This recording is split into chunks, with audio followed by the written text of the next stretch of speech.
And we are live. Hello, everybody. Good morning, good afternoon, happy time zones, wherever you might be. Slightly later time zones than usual, because it's Saturday. What did you expect? I'm Emma. Welcome to the House of Hubris. Here on twitch.tv/Saracent. Welcome to Not Pathfinder. Because those of you who were here last time will have heard me have opinions about try-hard fantasy writing and camera mechanics that make me feel ill. So, who knows? Maybe I'm overreacting, maybe we'll get back to that game at some point. I don't know. But here we are with this.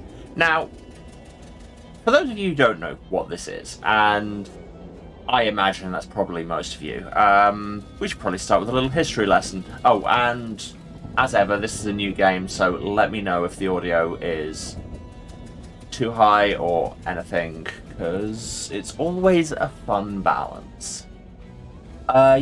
So, back in the day, and when I say the day, I mean, God, I would have been like 12, so at least 20 years ago. Oh my God, that saying that out loud was some real psychic damage. There was, and I don't know if there still is, I certainly haven't looked at it myself recently, a browser-based stick figure MMORPG called Kingdom of Loathing, and I played it a lot, and it was honestly great, but then I also, like I say, I started this when I was like 12. It was a game that, it was an RPG that ran pretty much entirely on dumb joke logic, bad puns, and references to They Might Be Giants. And some of the bits of it have stuck with me ever since. It's one of these where some of the references in it, I don't even realise I'm making references to it because they're just in my brain. And yeah, so that was then. And then a few years back, they made, just out of nowhere, they dropped a cowboy single-player RPG called West of Loathing, with the same kind of style and humour, but new mechanics and setting and everything, and honestly, it was way better than it had any right to be. And then, 2-3 years ago, they came out with Shadows over Loathing, which, as far as I'm aware, this is like 1920s America, leaning on kind of the Lovecraftian inspiration, which, I mean, Lovecraft was the worst, but the aesthetic is good. So, yeah. This came out a few years back, like I say. I never got around to playing it. Kept meaning to. So, hey, why not do it now? And I just thought, we need something... After things got a bit heavy in Pathfinder last time, I think we need something a bit silly. And if this is anything like either of the other games, that's definitely what it's going to be. Should we get into it? I think we should get into it. New game. It's not that new. It came out a few years ago. Ahahaha. WASD Moving Company. It's how you move. And here's a mime with a... Oh, this is... The pamphlet mime is the tutorial. Or... Oh. Or is this just my character, but because I haven't done the character creation yet, their face is being covered by a newspaper that blew into it. That's honestly kind of good. It smells like a diner, and it smells like they're open. Hopefully they don't have a no shirt, no shoes magazine stuck to your face, no service sign posted. That would be very specific, and also very on brand for these games. The Nightingale welcomes all travellers. We still have a magazine stuck to our face. Pie. Try coffee. You'll like it eventually. That is generally how it works, yes. Shouldn't bother anybody until you get this magazine off your face. I mean, yeah. How? How do I demagazine my face? Oh, yes, and also in Kingdom of Loathing, the currency is meat. No, I don't know why. And that is a war crime. This attack on coffee is going to earn the war crime button. I mean, let's be real, though. It's basically true. Here's my inventory. I have a bird equipped. Oakley the Finch, when you were 4 years old, Oakley flew in your bedroom window and refused to leave. He's been with you as a familiar ever since. Cool. Yes, Muscle, Mysticality, and Moxie. These are the three... these were the three stats in Kingdom of Loathing, and clearly we have brought that back. I assumed we could just, like, unequip the face magazine from here, but no. We have a whole combat system here. And yes, I know you're glaring at me in how much you like coffee now. Did you instantly like coffee that much? I mean, I did, but that's because I'm very good at rewiring my brain to just say, I like this now. But that's a neurodivergent thing. I'm not talking to you until you wipe that look off your face. The copy of Look magazine that's stuck to your face. Bathroom's in the back. Points over to the right, as far as you know. Thanks. Can I bother these people? No, no. Hello? No. Can I change the jukebox? There's some kind of big glass and metal box here, but you can't actually see what it is. That's valid. It's the bathroom. Probably. You blunder your way into the bathroom and eventually find the sink. After fumbling with the faucet for a while, you manage to disentangle yourself from the magazine. You stare into the mirror, revealing... Dramatic pause. My face. How do we look? How do we look? This is an array of hairstyles on one face because it's stick figure art. What are you going to do?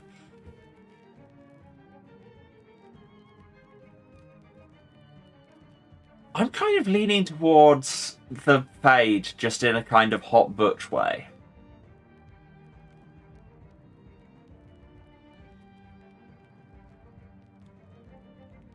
Yeah. Love how Carl faces are so meh as the default. How did I know that you'd already know Carl? Nobody I talk to ever, in real life, remembers this, including I was talking to my dad about it, and I had him playing it for a while, and he doesn't remember it. But I knew that you would. But yes, no, going with the high top fade. Because, why not? There you are. Leave bathroom. It's us. We have a hair. Well, we have several of them. A couple of older folks are having an animated discussion. Well, more than this, let's eavesdrop. The way these young women act these days with their short hair and their sassy talk and their dresses that don't even cover their ankles? It's scandalous. And those dances they do, flailing around like I don't know what. I'd have thought Prohibition would have put the kibosh on that sort of tomfoolery, but no sir. Can't imagine dancing a waltz to the music they're playing nowadays, though. And that's the problem right there. This newfangled jazz music with all the drums and the clarinets and such. What kind of word is that anyway? Jazz. I think our cups got switched. You're supposed to be drinking decaf? Ah. Old man yells at coffee. Spent a long time in West of Loathing during 2020? Yep, same. Actually, no, it would have been earlier than that. God. Time keeps happening. It's rude. Probably the young women are chatting breezily over coffee. Hey, Mac, what town is this? Keepsy. You two traveling? Yeah, Ocean City's turned into a real sawmill, so we boosted a Jelly Beans breezer for a weekend world of a hot potato. Oh, Bushwhacker, you make it sound like we went south with it. I flew a kite, everything's Jake. Jeez, I'm pretty sure I'm only 3 or 4 years older than you two, but I barely understand what you're saying. What are you, a cancelled stat? Go put some pepper in your shoes. Sure. Yeah, this is what was one of the, advertised points on the store page for this was, quote, authentically baffling 20s slang. Because people sure did say words back then. What about you, person drinking coffee alone? Man is concentrating very hard on his coffee. Let's break his concentration. Hey, there's something particularly interesting about that coffee. It's my first one. Of the day? No, it's my first coffee ever.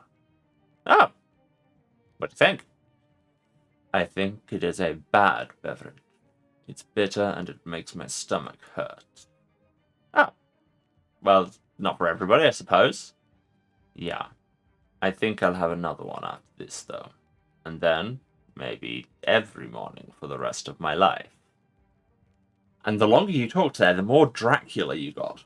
Well, enjoy your burgeoning natural stimulant addiction. Can I bother the bartender now? Well, now, that looks much better. I'm Ethel. We have a choice of Albert, Vincent, Ginbert, or a different first name.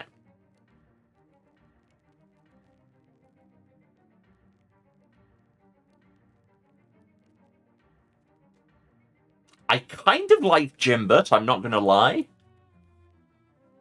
Just as a name, it's a good name. But do we look like a Ginbert?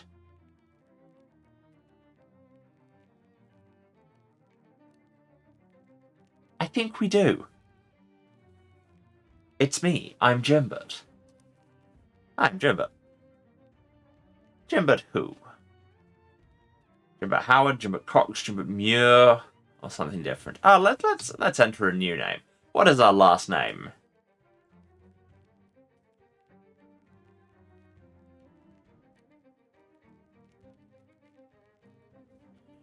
It's us. We're Ginbert Bathflower. A fine, ancient name with a long legacy to it. Of the New England Bathflowers.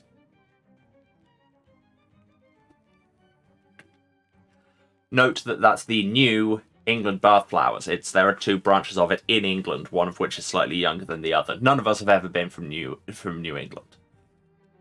From Bath, exactly. Can I do a convincing accent as though I was from Bath?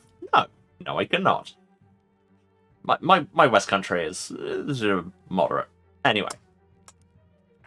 Ginbert Bathflower. Pleased to meet you, Ginbert Bathflower. What can I get you? I mean, coffee? I hear I'll enjoy it eventually. I get a cup of coffee? You sure can. Best cup of coffee in the state, if I may say so myself. That'll be one meat. These accents are going all over the place, and I've elected to not care. I'm entirely broke. Well, that's a shame. Anything else? Does the bus pick up here? In Poughkeepsie? There's a joke there. Fill it in yourself. Sure does. Should be here any minute. Good thing, too. I hear we're in for rain tonight. What takes you to Ocean City? My uncle lives there.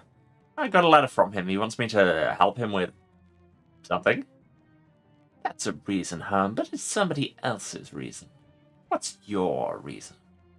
Ethel locks eyes with you. It's getting very intense all of a sudden.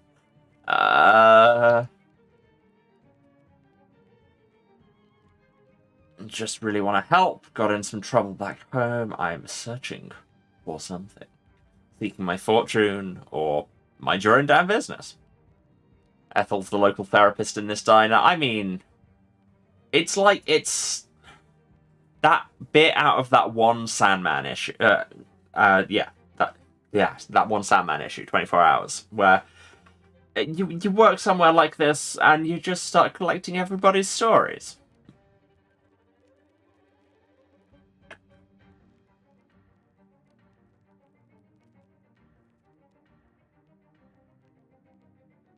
I think we've probably got in some trouble back home. I mean, look at us. We look like we would cause trouble. 24 Hours, that gave me nightmares as a teen. Big mood. Etched into my brain forever. I mean, there are many Sandman issues that I will just casually quote, but that's certainly one of them. Really? You look like such a sweetheart. What did you do? I beat up a phone booth, I shot a parking meter, I started a fire in a mailbox. The phrasing on 1 and 2, very good. I beat up a phone booth. Like, I got in a fight with a phone booth.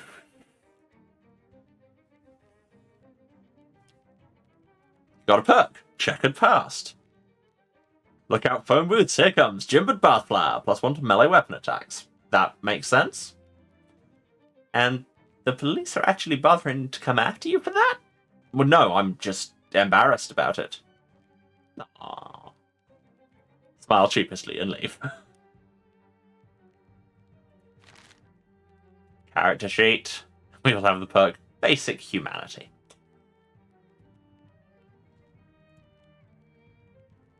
Okay, right, so these are things we can buy when we have XP. XP probably stands for something esoteric in a game like this. Are there any more options? This option is Haunted.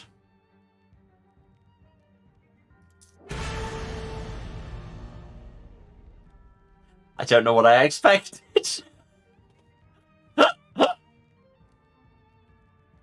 Yeah, okay, that got me. Arachnophobia, won't encounter any spiders. Arachnophilia, you will encounter so many spiders.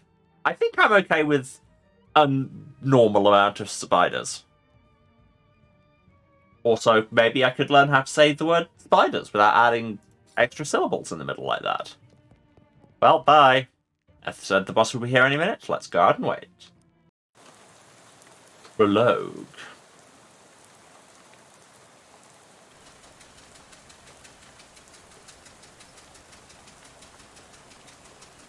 On this bus, which could also be a paddle steamer? I don't know. You pull out the letter you got from Uncle Murray and read it again. Of course it's Uncle Murray. Again, these are just running jokes I remember from Kingdom of Loathing, just that being the default thing. Murray Morris, care of Murray's Antiques, 111 Plunkett Street, Ocean City. Dear Jimbert, I hope this letter finds you well, and I hope it finds you quickly. Something quite serious has happened, and I need the help of your adventuresome spirit. Come to my shop in Ocean City as soon as you're able, please. Your Uncle, Murray. Okay. Love getting incredibly vague letters. Also, how long did that letter take to get here? Like, has the serious thing resolved itself by now? Why is there a clown on the bus? So many questions. I say that. Once I got on the bus and there was a guy in full-on Joker cosplay, being slightly unsettling. You're just about to go mad from the monotony of this ride when the bus suddenly judders to a stop. And that's why you be careful what you wish for. You look out the window expecting to see the sights and sounds of Ocean City, but instead you see an endless expanse of extremely wet trees. Yeah, it's just like being at home. Oh.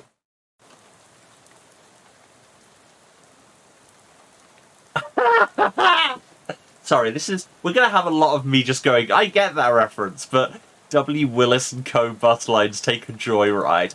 I forgot how many Wesley Willis references Kingdom of Loathing had as well. I think that's the reason I know about Wesley Willis to begin with. There are probably lots of things that I know of originally from seeing them referenced in Carl and looking them up. Well, this bus lacks in comfort it makes up for in unreliability. Drink red cola. Protect your family. That's incredibly ominous. Probably should ask the bus driver what's going on instead of just wandering off aimlessly into the night. What if I want to wander aimlessly? Game? No? Okay, fine. Call this a video game. Let's talk to the bus driver. What's going on? This doesn't look like Ocean City. Nope. Sorry about this, but we're out of gas. Oh, jeez. You didn't fill up before we left? I filled up the bus, but this trip takes exactly 1 full tank of gas. He hands you an empty gas can, plus 1 additional can. This seems impractical. It's a crude device, but it beats keeping your gas loose on the ground. Can't say it doesn't. Well, why do I have to go get it? Well, I go myself for 2 reasons. Those being, firstly, being as I'm the bus driver, I'm legally responsible for this bus, and I gotta keep an eye on it. Secondly, because of my leg. What's wrong with your leg? It's attached to a fellow that doesn't want to go wandering around in the rain at night. Yeah, strong answer. Alright then. Guess I haven't got much choice. Can I borrow your umbrella at least? It's the left-handed umbrella. Well, I am left-handed. But I'm registered to my umbrella insurance. Damn, got us there. Thought about that. Here, I do have a flashlight you can use though. Good luck. Thanks. My legs are also attached to somebody who doesn't want to go wandering around in the woods at night, but you don't hear me using that excuse. Drink red cola. An old billboard from before the war. Yeah, that tracks. The gas pumps are right here. My dude, they're right... 6 and 17/64 meat to the gallon. Now with extra lead. From Helco. A little bit of gas left in this pump, but there's no hose. This pump is full of water instead of gas. Why does it say gas on it then, Helco? This gas pump is empty. What about this Krotzinger Automotive store? Spark plugs. Use them. Excellent advice. There's one object left on the snack shelf. Immediate theft. You got an item. Cheese loaf.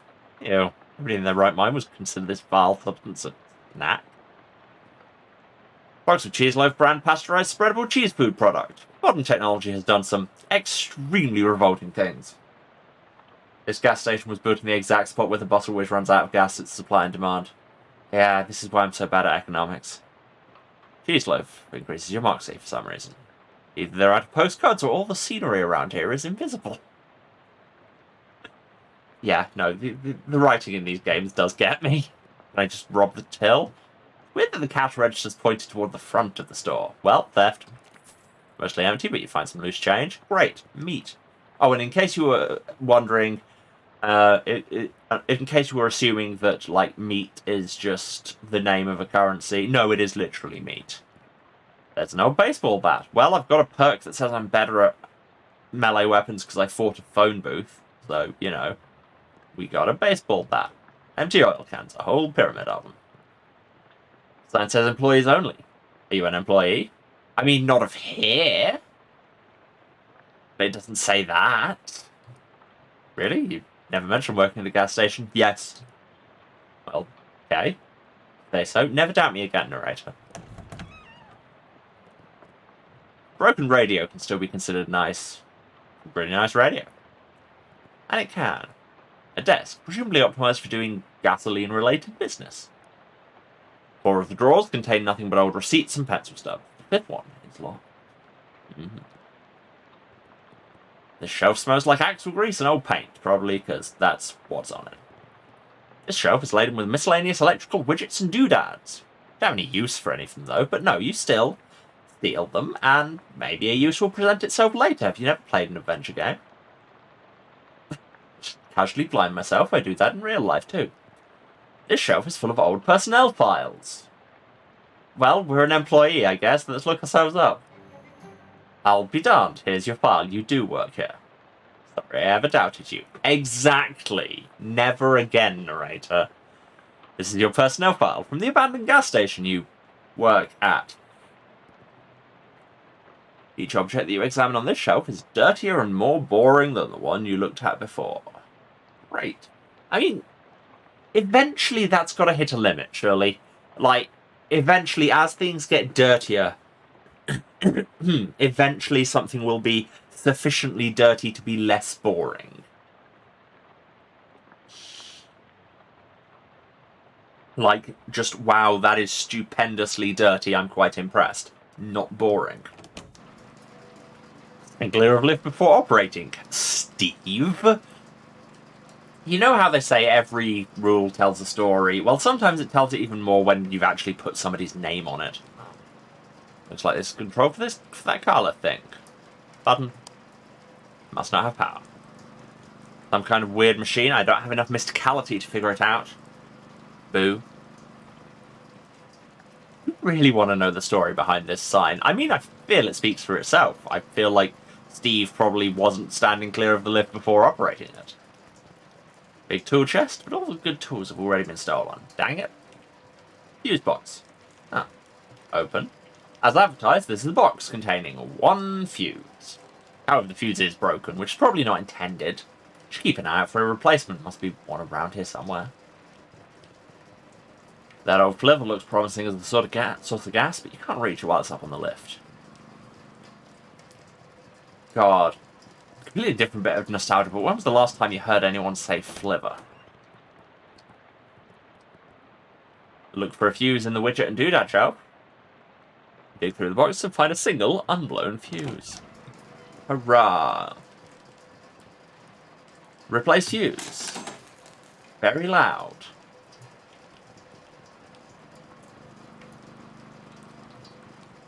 Press button. Haha. This car is missing its gas tank, but there is a big glass of gasoline in the cup holder. I mean, you know, that's what you do when your gas tank's missing, right? Got an item 1/3 full gas can. Oh, come on. There's nothing else of interest in the car. There's also no interest for a year if you'd like to buy it. I would not. See so. I mean, look, it would be unethical for me to buy cars from this garage, given that I work here. Would that be unethical? I don't know. I'm going to say yes. Finnegan's optional boxing gym. You don't have to fight if you don't wanna. So just come to our gym. We'll kick the crap out of you. Oh, hello. A miserable-looking hitchhiker standing in the rain, listlessly sticking out her thumb. Hi there. Her head turns very slowly to face you, and her eyes don't meet yours. Can you give me a lift? I need to get to Albany. Sorry, I'm going the other way. Oh. What's when I have a car? Uh-oh. What's your name? I'm Jimbert. Lydia. Nice to meet you, Lydia, although I admit the circumstances aren't great. Font gets smaller as she gets more disappointed in you. Yeah, I've experienced this. What's in Albany? You have family there? No, I just want to go somewhere new. Albany isn't new, though. It's one of the oldest cities in the country. Okay, that's fair. Normal human conversation topic. How about this rain, huh? Lydia looks very slightly surprised and glances around slowly.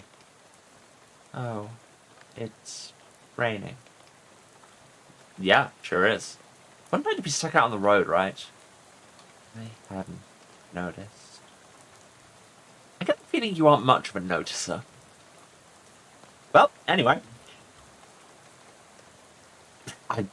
I know that one is actually advancing the quest, but I just want to see this dialogue, I'll be real. Any good movies lately?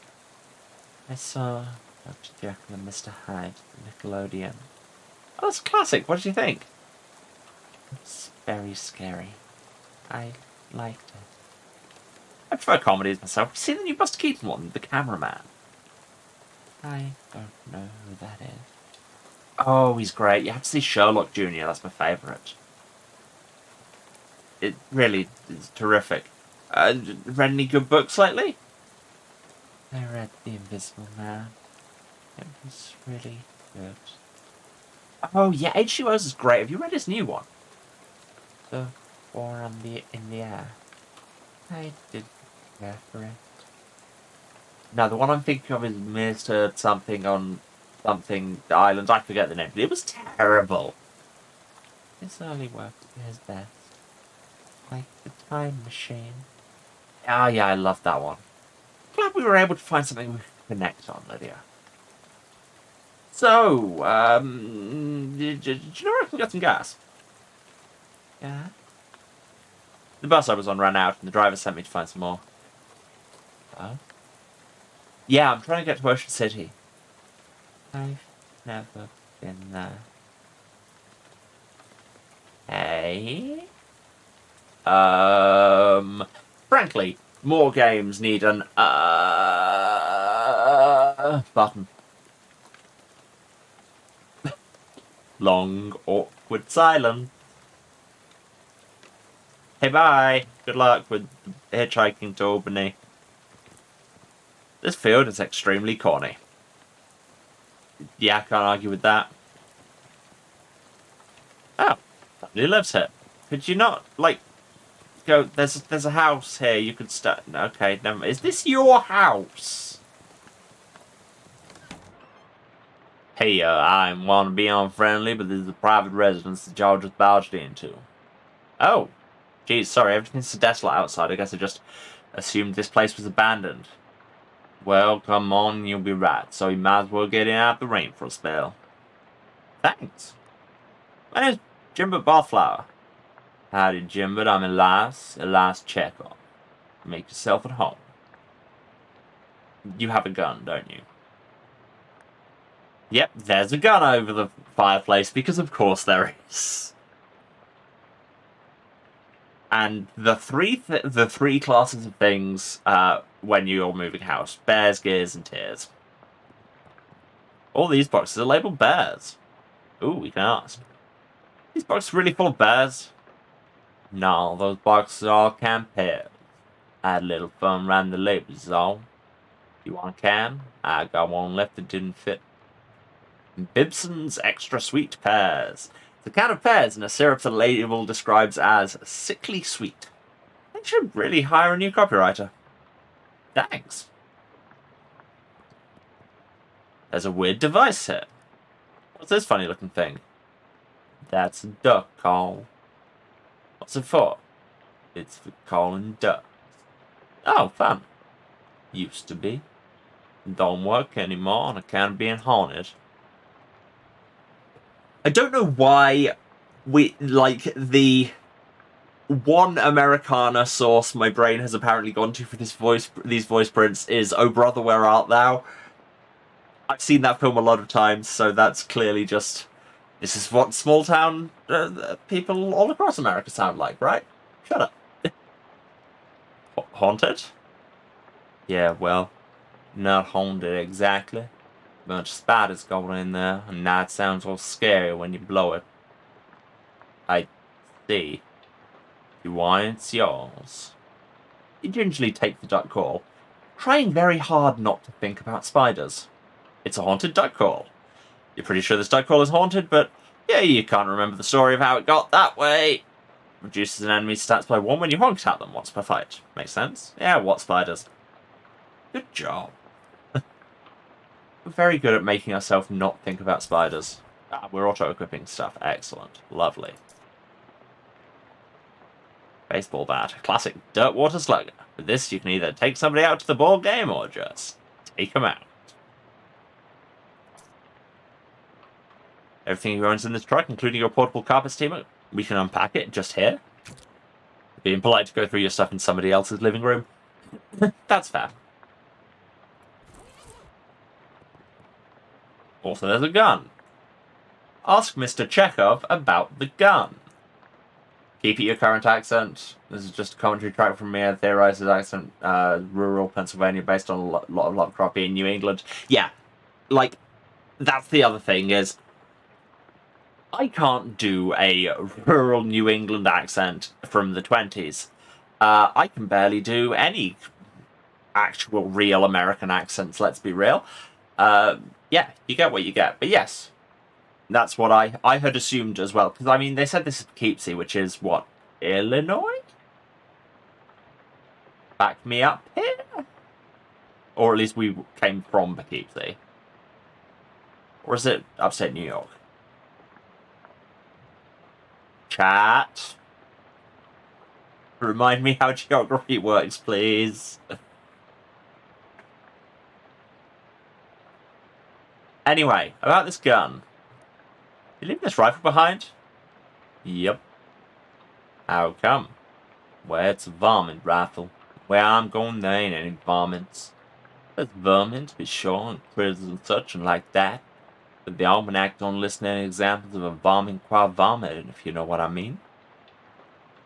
I don't know what you mean. Poughkeepsie is New York. Okay, don't know why my brain said filled in Illinois there. Interesting. Might be thinking somewhere else. No need to fret over it right now in any case. That gun's for later. Later? Yep. Much later. Oh. Okay. Ocean City is Jersey or Maryland. Okay. So yeah, we're very much in the locality. Gotta have a gun for later. These boxes are labeled gears. What do they have in them? So these boxes are gears. My daughter Simone left those behind when she went off to school. Figured I should keep some for her. That makes sense. How many gears did she have? What about these boxes of tears? Wait, are these boxes of tears or tears? Don't be ridiculous. You can't put neither one of them in boxes. That don't make any kind of sense. Got us there, I guess. Oh, and these are shares, which suggests these might be tears. Ah! And these are gas. A kitchen sink brand kitchen sink. Collection of stains makes its home. Home on the range.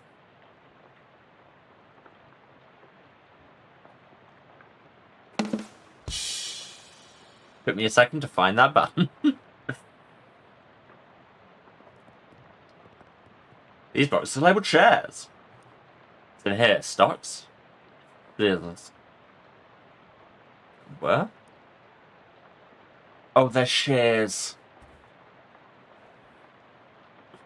Oh god, yeah. Kingdom of Loathing is back. This is the kind of writing where it just slow burns its way into my head and then kills me with a pun to the forebrain. And class rings. It's a very large box, considering that most people own either 0 or 1 class ring. Is the box really full of class rings? Yup. About 140 of them. Did you go to college at 140 times? Yeah. Nah, of course not. I just collect them is all. Why? Well, they're rare, but not very rare. They're all different in interesting ways, and they're shiny. That there's the collecting trifecta. The trifecta. Trilecta. I don't know. No. Can't make that work. Okay, then. Seems perfectly legit. That door seems ominous. I'll look at it last. Out back of Farmer Jacob's house. Have to be impenetrably dense to wander into these woods. Well, lucky for you, game. Oh. Okay, we also have a barn. And nothing on the clothesline except a pair of socks and an old gun. There. Take the gun and leave the socks. They don't look safe. The rusty pistol. Deals Moxie +1 physical damage, but we'd still have that perk for melee. That scarecrow is a bit more intimidating than usual. You don't say. Crows around here must be real aggressive. We can fight the scarecrow to make a point? Yeah. It's not a scarecrow, it's a shoot crow. Tends to shoot Jim, but for 5 physical damage. And here's Oakley, our Finch familiar. I don't know what this bar means. Oh, is that how much damage we're going to take? Haunting Quack. To debuff him. Throw rock. Pick up a rock and throw it, dealing 2 physical damage. Using a skill that costs an action point does not end your turn. Your turn will not end. You make a basic attack, good to know. Or surrender. I mean, what if we just debuffed it, and then it would do less damage, presumably?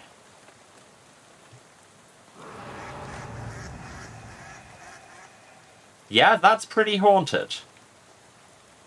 And then we hit it with the baseball bat.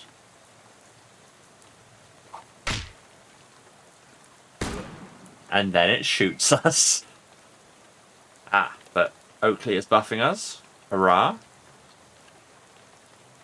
Throw a rock, because that's not taking a turn, and then we hit it. And we win. We beat a Scarecrow with a gun. Now it's just a regular Scarecrow with a gun. Cool. We did it.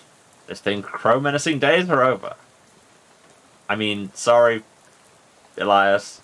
There's no tractor. There's no rag shoved in where the gas cap should be, so it's a Molotov, is what you're saying. Pull it out. Pull the rag out and sniff the tank. Smells like there's a little gas left in there. Yeah. You dip the rag into the gas tank, soak up all the gas, and then wring it out into your can. That seems inefficient, but hey. It's now 2/3 full. That tractor is the right most interesting thing in this part of the county. Says that in all the guidebooks. These socks just keep getting wetter. That's how rain works. The barn doors are locked. Ooh. Hello again. This door looks like it hasn't been used in a while. Where does this door lead, I ask you? Bedroom. Ain't been used in forever. I don't even bother opening the door since that dust devil got in there.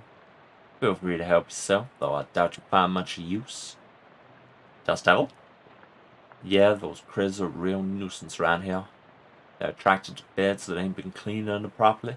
Since I lost my broom back in 26, it's been a real, what's Simone call it, a nutrient-rich environment.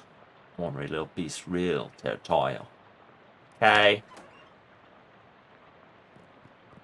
A tasteful arrangement of dried fronds. A full of pulp westerns. Well, we gotta look at one. Cowboys of Glory. Also, Betrayal at Six Gun Creek. Also, The Gunfight at Horse Thief Gulch. Also, Cattlewomen of Glory.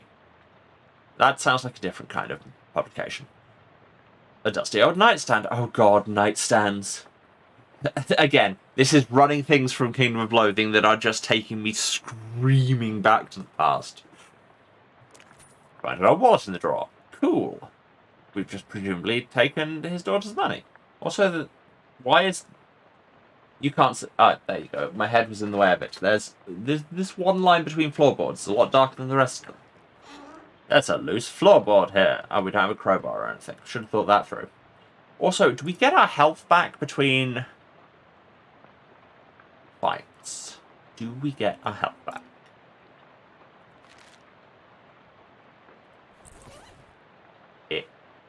The only stat we have listed is max, so maybe we do. Dust Devil's really kicking up some dickens under there. Sure. Check, some of these things were pretty dangerous. Cool, this might be a bad idea. And, wow, I'm very bleeding. Oh no, this is probably a bad idea. Haunting Quack. Hit it with bat. Oh yeah, no, I'm so dead. Oakley the Finch sings a sad song because he misses Jimbert Bathflower. You should listen to Chekhov. Guess so. Never happened. Never happened. It's all fine. This door leads to a bathroom. Okay, can I use the bathroom? Sure. How'd you know that door was the bathroom, though? I've always had a knack for knowing which doors lead to bathrooms, is all. Well, good for you, I guess. It is good for me. A vicious clawfoot bathtub. You can see your face in Elias's mirror, just like your own mirror back home. Despite everything, it's still you. You look at yourself in the mirror. Hi, Jimbert. Smile. Hey there, good looking. Frown. Oh, what's wrong? Scowl. Why, I order. Worry. Oh, no. Just look at all the facial expressions we have available in our highly advanced new rendering engine. Cringe. You remember something really embarrassing you did a couple of years ago? Freak out. Blah, blah, blah. Close your eyes. I'll just assume this looks good. And back to normal. Ah, there you are. Well, that was fun. Surprisingly modern toilet for such an old house. You flush Chekhov's toilet, hoping it won't come back to haunt you later. Okay. Well, we got 5 XP, so now we can learn a skill. So we can just get +1 to one of our basic stats. Oh god, we're going to have to decide on our build already. Unless we're just going to get a lot of XP and going to end up getting all of them. Or we could save up for more item drops and meat drops. Now, having more muscle just... Or do we want to try and get Mysticality? If I got one Mysticality and then 8... I have a food that buffs Mysticality, we could figure out what that machine is. I kind of want to figure out what that machine is.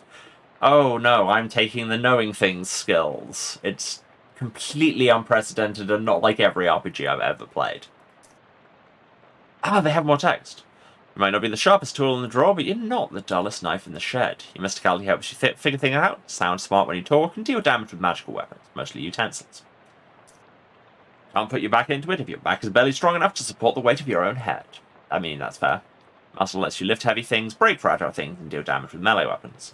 And fashion sense, you know you're not supposed to wear plaid and stripes at the same time, but you're so cool you can get away with it anyway. This is true.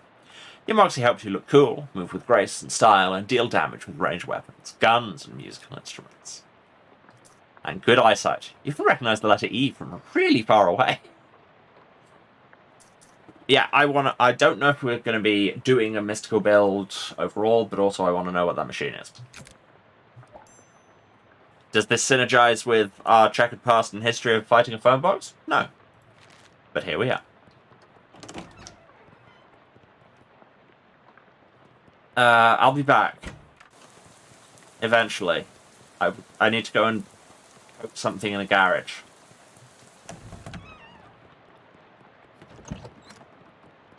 I work here, it's fine. So...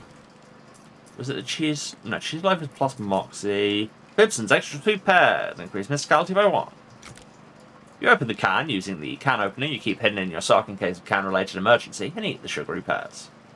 Sweet. Too sweet, in fact. Those can pears really fortified your mental function. Or maybe it's just a sugar rush from the gooey syrup they were drowned in. I've forgotten how many words there are in everything in these games. It's great. Now we can figure the machine out. There's an engraved plate on the side of it that says Helco Portable Gasoline Generator. Ah, it's a machine for generating portable gasoline. Well, that was easy. Harvest some. You extract today's crop of gasoline from the miraculous machine. We've got gas. We have enough gas for the bus to continue to bus. But there was another room in the farmer's house.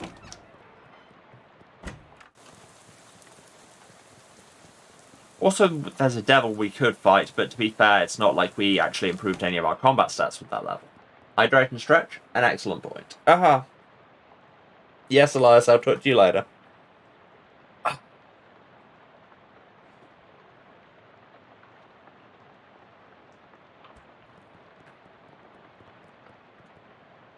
This door is locked with some kind of elaborate electric lock. Electroc.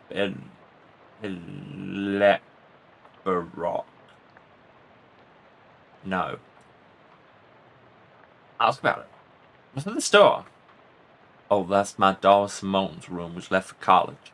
Hopefully she ain't left anything important in there, because I plumb forgot how to work that crazy lock she invented. I see.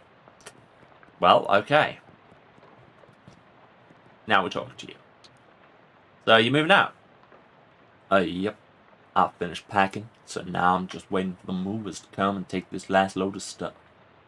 Got movers coming in the middle of the night? Not in the morning.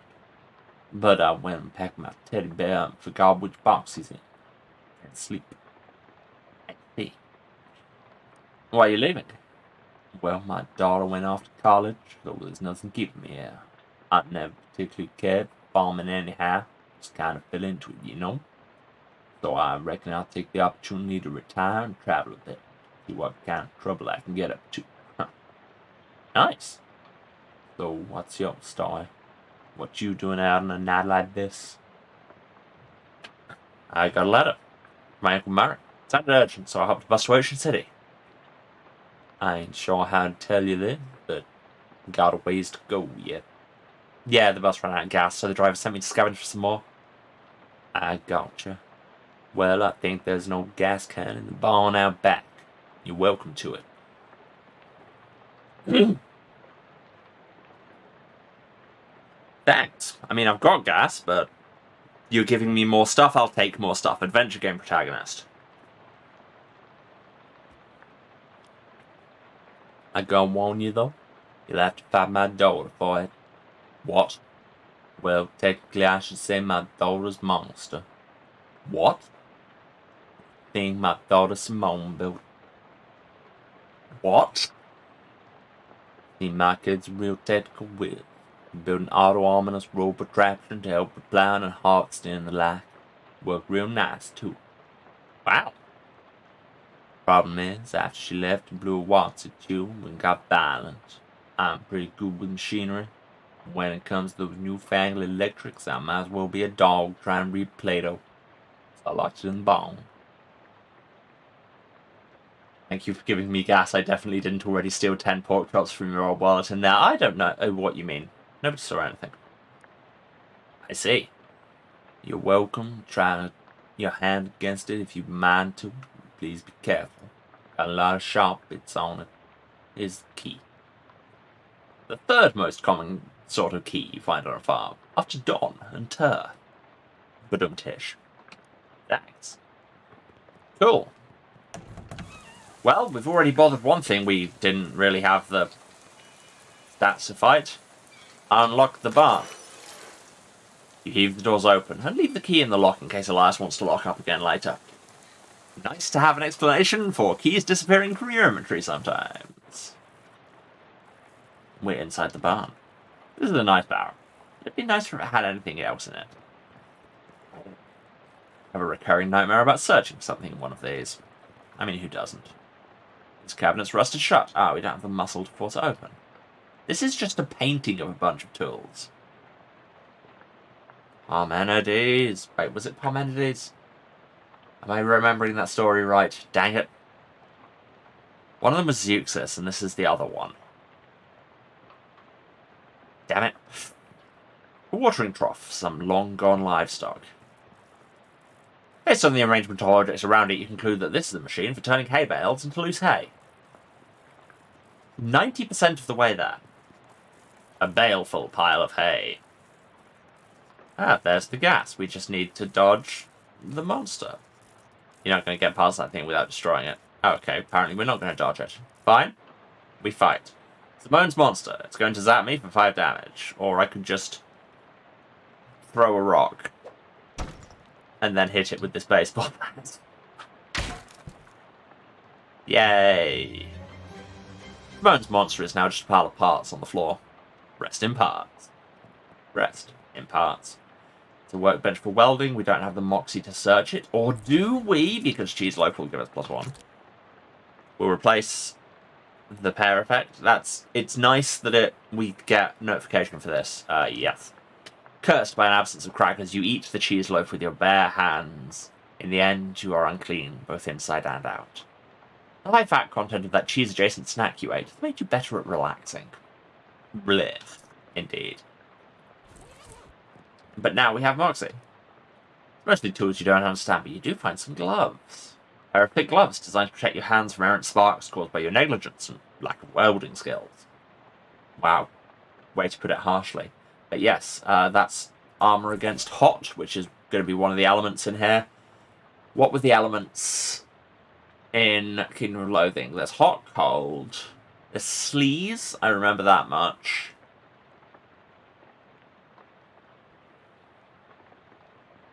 I think there were 5.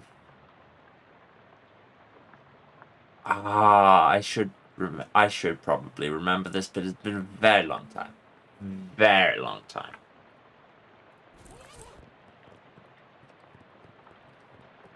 Went through a lot to gain access to this can.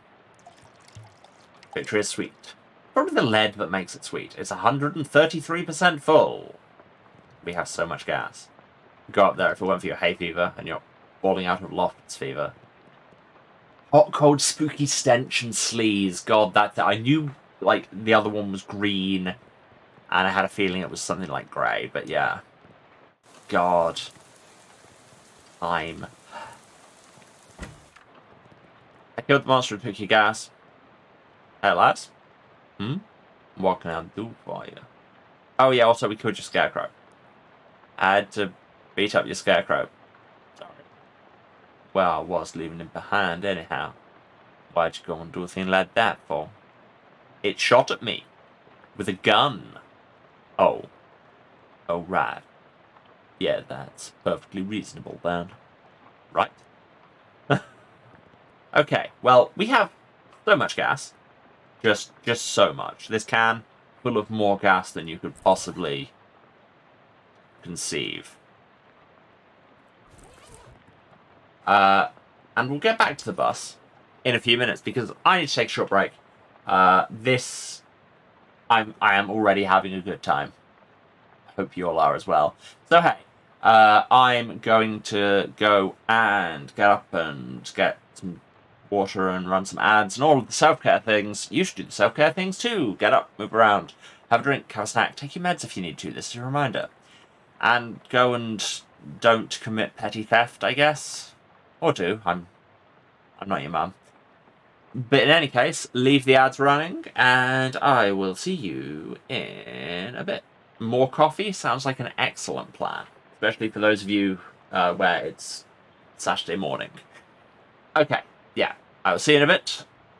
Enjoy these messages from, I would say, our sponsors, if they had any personal stake and cared at all about who we were. Enjoy these messages from our faceless advertising providers. Alright, bye. That's the wrong button. God, I'm good at streaming. Bye. And we're back. Well, everyone, let's get this show on the road. And by show, I mean bus. The bus is already on the road, I suppose, but we'll put gas in the bus on the road. Anything the other way? Oh, there's a turtle. Save the turtle. This turtle is stuck on its back. Why aren't you helping it? You can't just void campers out of nowhere like that, game. I am helping it. There you go, buddy. See, we did a good thing. Enjoy blue cola, the honourable choice. Oh, yes, the cola wars. They were a thing in Kingdom of Loathing as well. I forgot that there's deep lore going on. Looks like they drove this boxcar out here and then took the track away? Boy, someone must have hated this boxcar. MD car 3906. This seems like a bad idea to go in. Oh, hello. God, how much gas is available? Something shiny in this pile. It's an old class ring. 1917 SIT class ring. A tarnished class ring from the Seaside Institute of Technology, adorned with a blue jewel supported by a pair of tiny carved badges. It makes everyone think you attended SIT, or mugged someone who did. Great.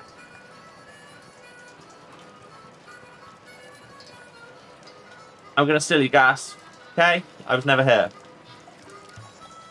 You pour the gas into your own can, then hide the empty can behind some of the garbage. Damn, we're so sneaky. Incomprehensible glyphs are scrawled on the wall of the boxcar. Again, this was a thing that was really significant in Kingdom of Loathing, was hobo code. There was a whole kind of side thing around it. God, yes, I am just going to be having a lot of weird flashbacks throughout this game. An open fire in an enclosed space. Classic. Okay, there's something in there. Well, we have welding gloves. This is not the indicated use of those gloves, you know. We've got a crowbar. We can get under that floorboard. Yeah. Bedrolls. Probably shouldn't root through that guy's knapsack without asking him first. I mean, yeah. Hello. A cheerful-looking hobo tootles idly on a harmonica. Well, let's interrupt the tootling, I suppose. Hi there, I'm Jimbert. Well, howdy there, neighbour. I'm Harry. Pleased to meet you. I'm not actually from around here, though. Well, the way I see it, this whole country is my home, so everybody's my neighbour. Oh, that's nice. Either that or they're all trespassers who better get off my property. Nah, I'm just jostling your friend. Get some jerky? What kind? Clam! It's a local delicacy. Huh. Sure, be rude not to. There you are.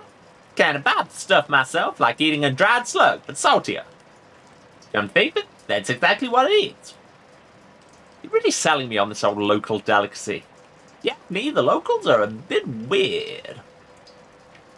It's always nice to get a gift from a kindly stranger, but it's especially nice when that gift is dried flesh. This is the Muscle Plus One food. Okay. Where are you from? Originally, I'm from Hawaii, but I got bored of gorgeous tropical beaches and decided to hit the rails. You hit the rails from Hawaii. Yep. Really challenging trip for a first-time hobo, but I made it through, alright? You ever think of going back? Well, then you got the wrong track there, so it was a one-way trip. I may head back for a visit once I build a second one, though. Huh. Do you live in this abandoned boxcar? Not permanent like, but I've been camped out here a few days. Alone? Well, it used to be a bit livelier, but the boss is sending railroad bulls to run everybody off. Railroad bull? You mean like a cop? Yeah, you could say that. I think he's still prowling around out back if you can't test your metal. I don't advise it, though. What, is he packing heat? No, he's unarmed, but one of your arms might make a pretty good club once he gets off you. Any plans for the future? Well, word on the wall is that there's a camp forming in Ocean City.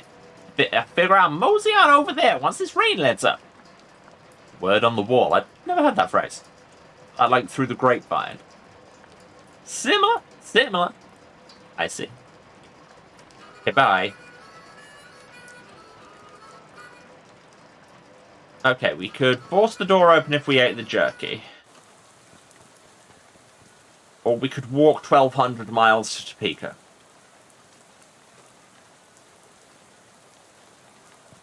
Why is that the one signpost? I've heard a lot of nice things about Topeka, but not 1,200 miles worth of nice things. That's fair. I thought this was just going to be a walking to Topeka stream. Hello. I'm not here to rob you. What kind of old cellar under here? Also, we broke the floorboard. Come on, guys. Yep. And we just fell in the hole. Barrel of decades-old bacon grease. Very nasty. Dip your baseball bat in it. Why is that the one option we have? Got an item. Greasy baseball bat. Now, it does sleaze damage. Now, every ball you hit with it will be foul. Hey, puns. Probably make a crude ladder out of these bits of wood. Sure. There we go. Rickety and unsafe. Just the way you like it. It's true. All these jars of food are revolting, but on the bright side, all but 3 of them are broken. Take the ones that aren't. Sure, they're really gross. Yes. Okay, it's your funeral. If you eat them, I mean. Jar of gross old vegetables. You don't know what went into this jar, but you know that the only thing that's ever going to come out of it is a congealed mass of foul goo. Big debuff to enemies when you chuck it at them. Love that. Also, hi, bugs. Can't tell if these spiders are fighting or flirting. I mean, I've been given the option to fight them. It's an adventure game. Now I'm poisoned, so you know. That's probably less than ideal.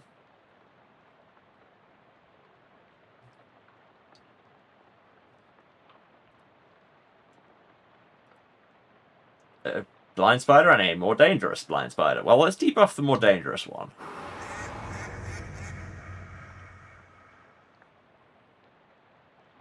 And then hit it with my greasy bat.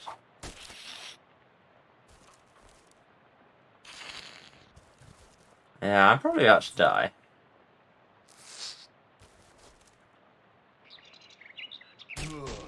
These are good little combat puzzles, though. Bye, Oakley.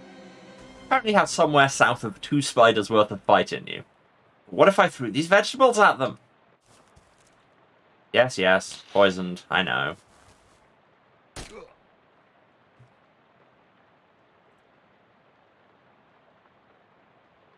Vegetables! Okay, you can't reduce stats below 1, that's good to know.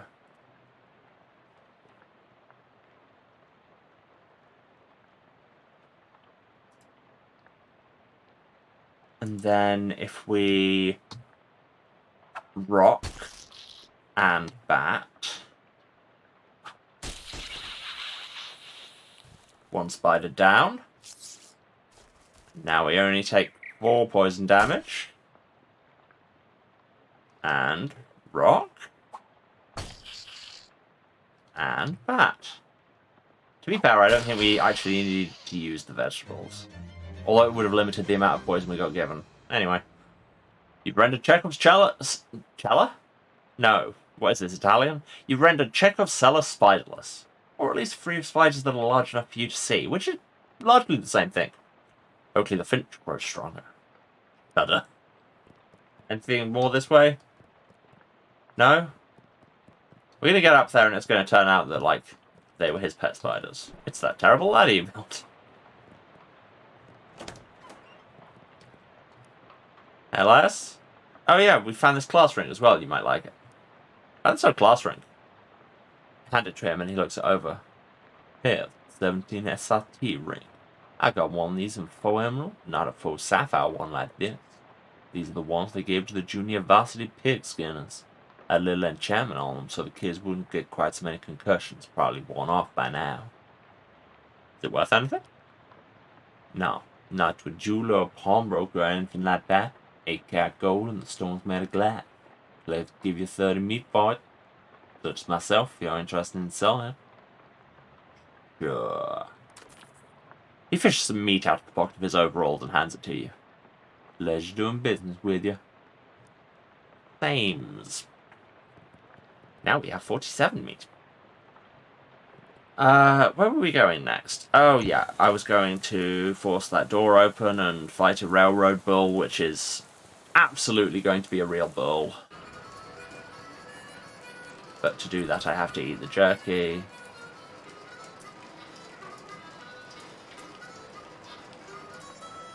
I could be using the crowbar as a weapon. You gnaw on the jerky until the gnawing is done. You're now slightly clammy.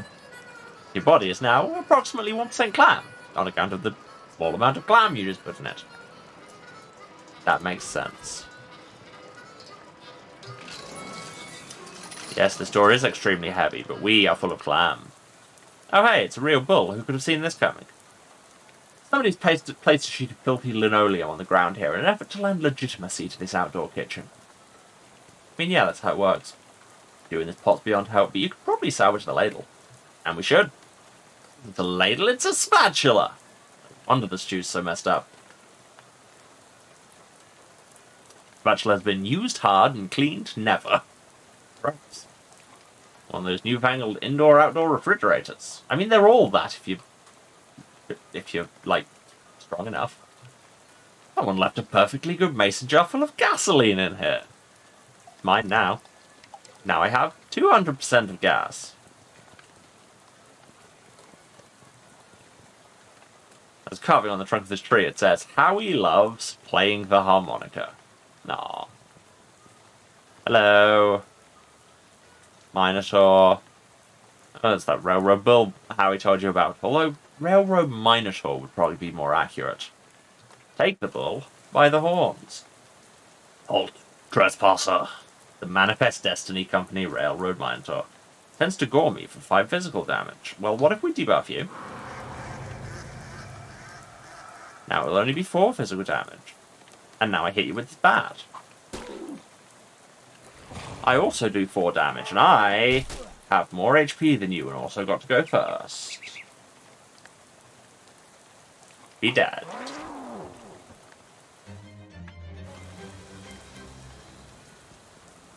Do I have enough to buy another skill yet? I do, just. We should probably just actually get some muscle if we're going to be meleeing people.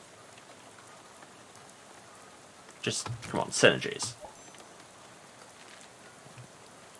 A 1911 Ford milk crate for wheels. That model never really seemed to take off. Oh look, gas can. 200, you add your gas to your can, because you can. 233% of gas. So much gas. I killed the bull. Howdy, Howie. Howdy, Jim, but what can I do for you? Brains and brawn. I got it. I killed the bull. You did? Well, now that's a real service to the hobo community. I ain't got anything to offer you as a reward, but I surely won't forget this. No problem. Bye. Tooltip how we will remember this. Or possibly the larger hobo community will remember this. Okay, what options have I not done? I haven't fought the devil. Let's try it again. Now that I have more muscle. Yes, I am viciously stabbed. I'm now bleeding for 4 every turn. Okay. Getting it. And it hits me for hot damage, which I now have armor against. And my base attack is 5, so as long as I can survive this turn, I don't die. How many HP do I have? 6. So I have to debuff it. So that it causes me less damage. Now it'll do me 2 damage, and I'll take 4 bleeding, which that will still kill me.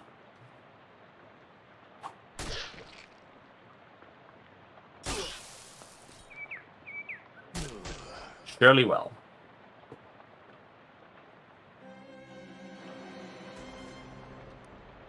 There must be a way to do this. It's the fact that it gets the first turn that gets me.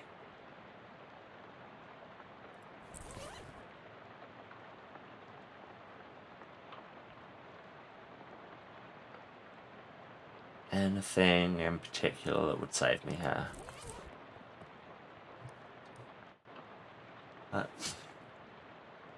Maybe I just need to level? Or, I mean, what if I use these vegetables to debuff it for more than 1?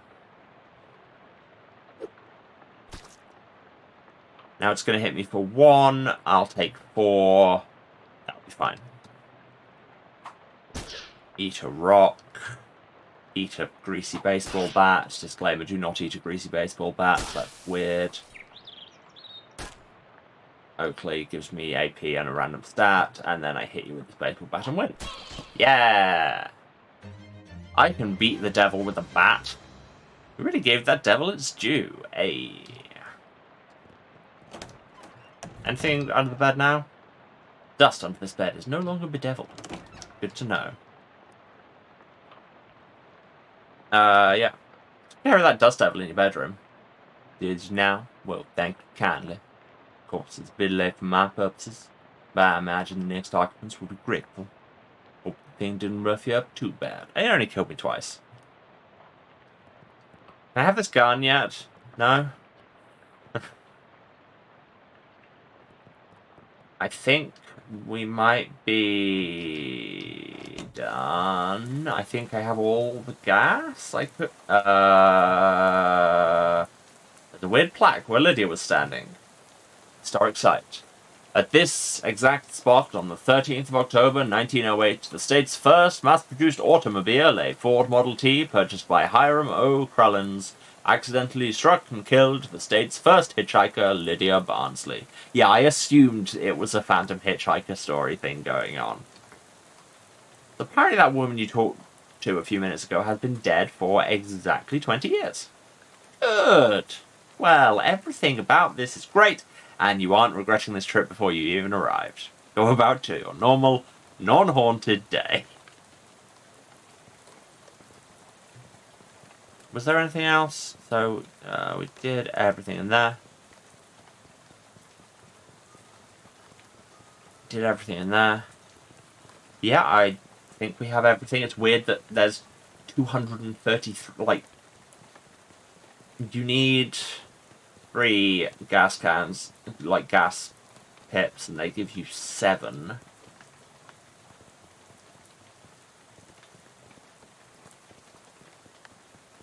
Oh, hey.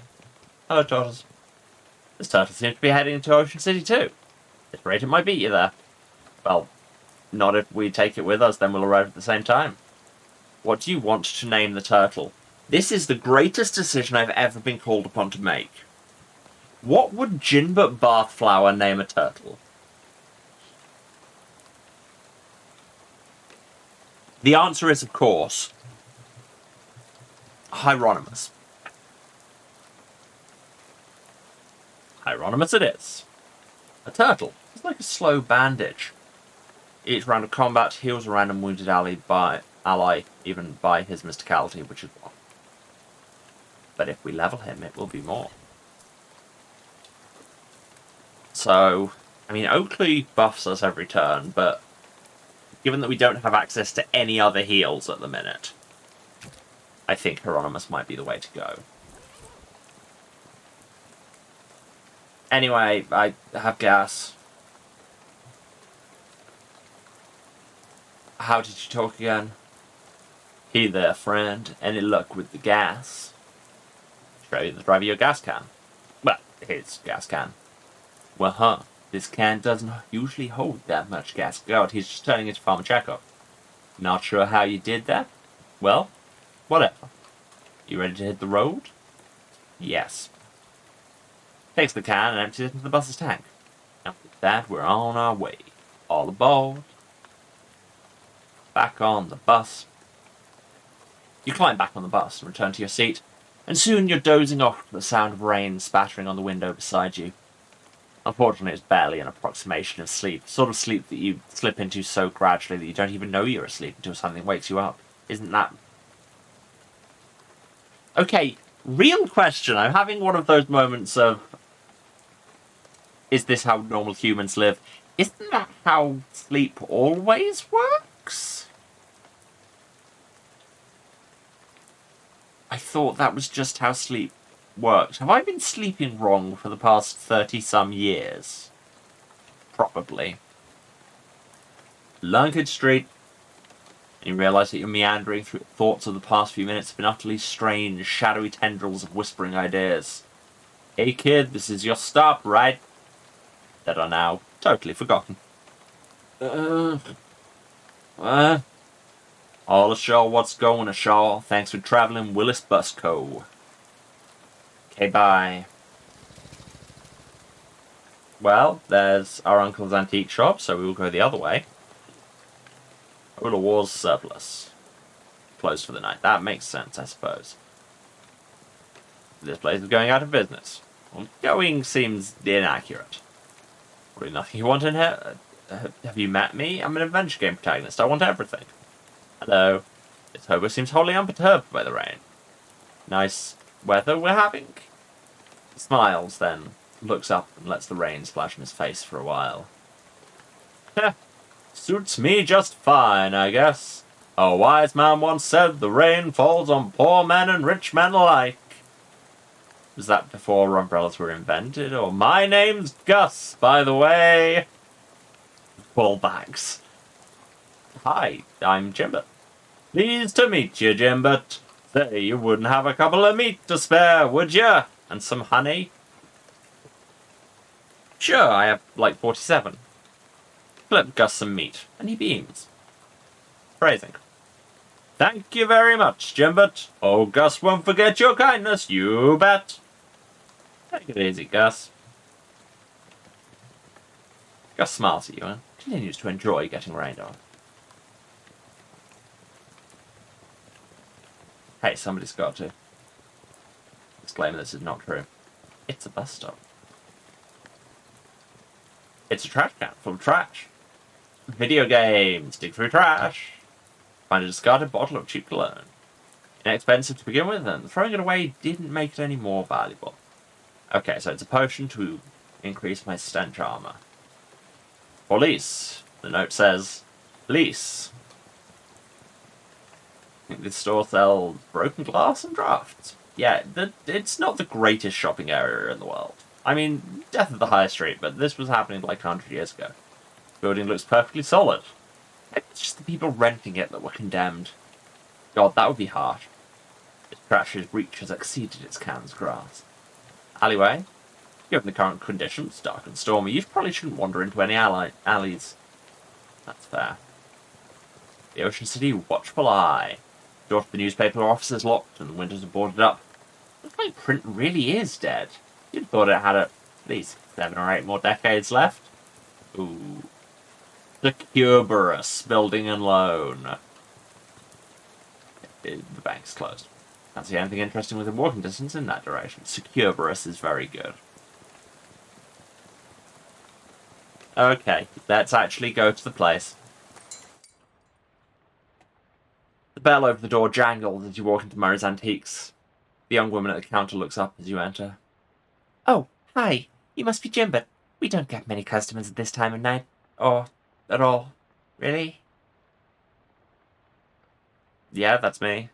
You were expecting me? GMTA? Grand Meat Theft Auto? Is that where you're going with that? Yeah. Murray didn't say much about you, but he gave me that letter to mail. My name's Jessica. Oh, geez, you're soaking wet. Come on in, and I'll get you a towel. You walk over to the counter, trying not to drip on any vintage bric-a-brac. Great minds think alike. Oh, of course. Yes, that is a normal thing for those letters to stand for. Like, that's Cerberus, just as I said. Yeah. Yeah, try not to drip on any vintage bric-a-brac, as Jessica grabs a threadbare bath towel from a shelf and pulls the tag off before tossing it to you. Pretty sure that's not what you meant to do with stock, but sure. Thanks. Is Uncle Murray here? His letter wasn't very specific. He isn't. You said that in kind of an ominous way. Where is he? Jessica sighs. I wish I knew. He had a line on another artifact and said it was going to be a tough one. I told him he should get some backup, but he wasn't willing to wait. He just wrote that letter and told me to mail it if he didn't come back. There's something I'm missing here. This is an antique shop, right? You make trying to talk Great Aunt Ruthie into selling her mother's Chesterfield sound like a deadly spy mission. Yeah, this is gonna take some explaining. Okay, well, I'm intrigued now. Explain away. We don't have a lot of time just now, but follow me and I'll give you a quick sketch. Okay. Jessica leads you into a back room furnished with some desks and some strange-looking machinery. Welcome to our back office, the hub of our little operation. Yeah, I'm guessing by operation, you're talking about something other than antiques? Well, yes and no. See, a few years ago, Murray found out that there's a bunch of antiques circulating that are, well, hinky would be a real understatement. Hinky. Murray called them tainted. Dark magic, real bad mojo, you know? Cursed. Oh, for a second I thought you were just making bathtub gin or something. No jokes, that's what our real job is here. The antique store is just... well, not exactly a front. We find a lot of regular antiques too, and selling them keeps us in scratch. Really, we're trying to hunt down all these evil doodads and neutralize them so nobody gets hurt. And Uncle Murray went out to get one and never came back. That's the long and short of it, yep. What do you say? Are you in? We don't have a no option because full on but thou must. Absolutely, always up for an adventure. Well, yeah, can't just leave him in the lurch, or don't want to, but he is family. I mean, I'm here for crazy adventures. It's why we're broadcasting this. Great. You hear the shop door opening, and after a moment, a goblin pokes her head into the office. Hello? Oh, hey, that's swell timing. Hey, Gabby! Barry's sister's kid showed up. Come meet him. Her, actually. Hi, Gabby. Pleased to meet you. And just nice that it just very... And I did say we were going in as Hot Butch, so the fact that we're mask passing, sure, makes sense, but it's nice that we can just do that casually. Hi, Gabby. Pleased to meet you. Hi. Hello. The pleasure is all Gabby's. Gabby, would you be a dear and carry her luggage to Murray's room and grab some blankets and stuff out of the cupboard? She can sleep there till we find Murray. You've gotten it. Gabby picks up your suitcase and carries it through a door in the back of the room. Great. I could use some sleep. But first I could poke everything. His desk is a mess. Ask about it. Whose desk is this? Murray's. I keep nagging at him to straighten it up before someone bumps into it and we have to call the National Guard to dig them out of the avalanche. With curse-proof shuttles and a squad of exorcists handy. Anyway, best not to mess with it. Will do, by which I mean won't do. Lock. For what this clock is telling, but it sure isn't time. Hello. Well, I'm going to turn in. No. Hang on a sec, you can't go to sleep yet. I'm pretty sure I can. I bet I could do it right here while I'm still standing up. Well, I hate to spring this on you, but there's something we need you to do before the night's over. Oh, well, what? You know those cursed artifacts I was talking about? Since info on them is so sketchy, we've been working on a machine that can detect them with radio waves. I call it the Detectatron 1000. We've just gotten it up and running since Murray left, and it turns out there's a tainted thing practically right on our doorstep. Oh, that doesn't sound good. Yeah, it's not great. I was going to have Gabby go get it, that's why she came over tonight, but since you turned out out of the blue... Alright, I guess. I am probably not exaggerating when I say there is literally no time except for the present. What? As in there might not be a future. You won't have far to go, it's just down the other end of the block if the reason you're right. There's a newspaper office that got shut down earlier this year, it should be in there. Gabby'll go with you. She's good in a fight. I am not unfamiliar with violence. Yeah, well, hopefully it won't come to that, but you never know. Hey, Gabby! Gabby reappears with an expectant grin. Go to the newspaper office with Jim Burton. Help her get that hat, okay? Okay. Gabby is ready for an action. Let's mosey. Heave a grumpy sigh. Let out a tired sigh. Make an excited sigh. What's that sound like? No, I think tired is our main emotion now. And when I say now, I mean usually. Alright, fine. You said it's a hat? A cursed hat? According to the readout, yeah. A men's fedora, probably. They are the most cursed hats, it's true. And I'm supposed to what? Just break in and take it?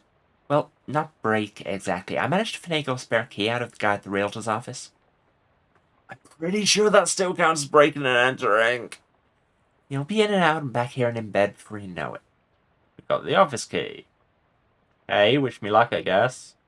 Oh, hey, it's Gabby. Hi, Gabby. Gab with Gabby. Hey, Gabby. You alright? It sounds like a cat meowing. Small talk. You're a firecracker in a fistfight, huh, Gabby? Ha! Gabby likes fighting and dancing, the best two things. Gabby invented fight dancing once, but this world was unready for it. Maybe 50 years later. I love her. How'd you get mixed up with Murray and the whole antique store deal, Gabby? Oh, it coincided. Gabby was just looking at old clothes and heard over Murray and Jessica talking about a mysterious thing to get. It had an adventure smell. Then Murray said, we're gonna need some muscle for this, and Gabby says Gabby has several muscles. Strong ones. And that was what it was. Gabby has been helping since then. You lived in Ocean City long, Gabby? Oh, yes. All of Gabby's life is here. Gabby's great-great-great-grand-Gabby came and popped just some blocks from over there. Or to popping, as they would say. Ha! Wow, so your family's been here for quite a while, huh? Yes, 14 years. Goblins reproduce fast, is what you're saying. We're running small talk until I run out of it, let's be real. Yeah, Gabby, it's been a few years since I spent time in Ocean City, but I don't remember it being this run down. That is a true thing to say. It used to be much more clean and shiny. What happened? The economy's terrific everywhere else in the country. Yeah, that won't last. No ideas. Economics is not the house Gabby keeps my wheels in. Me neither. So you're a flapper, right? Yes. Gabby flaps all of the time. Gabby's parent flapped too. And Grand Gabby. It's only been the style for 7 or 8... Oh, right. Goblins, you don't live very long, huh? Depends on how you look for it. Parent Gabby popped a year and a half ago, but this Gabby basically is that Gabby. And previous ones, too. It's okay. Don't worry too hard for to get it. Us goblins think human baby making is super crazy. I mean, they're correct. Okay, we have run out of dialogue. I love her. There's nobody you need to call. Also, there are no messages. Nobody at this desk. Hey, Jessica, whose desk is this? Charles Wallace, our handyman. He's fixing a leak on the roof right now, but he'll be back later tonight. Okay. Don't have time to play games. Cannot even hazard a guess as to what this contraption does. Cat. A white cat is snoozing on an old towel. What's this cat's name? Calliope. Mary got her a couple of years ago. Pet the cat. You give Calliope a good scratching, but she doesn't react at all. Why doesn't Calliope like me? Yeah, she'll warm up eventually. Try giving her some sardines. She loves those. Do you have any sardines? No, we're all out. You can get some more tomorrow. They have them at the Cold War surplus store next door. Okay. Modern radio stands here in defiance of the concept of antiques. I wonder where this door leads. You open the door and there's just a brick wall behind it. Apparently it goes nowhere. Yeah, that tracks for this kind of office. Jessica's not going to let you sleep until you get that hat. Alright, let's go and break into an office. Or, I mean, we're not breaking anything. Let's go into an office. Get this hat thing before you pass out from exhaustion. Take a deep breath and unlock the door. You have the key to Gabby for safekeeping. Clearly this is going to be a running thing where we always explain exactly why your key has disappeared. Oh, a note. The note says, Robson. First Hinder, then Carver. Who's next? Venable says if Burgess comes for him, he's going to karate chop his desk in half. Sincerely, Curtis Curtis. P.S. What's a karate? America in the 20s, everyone. You see the corner of a note sticking out from under the desk blotter.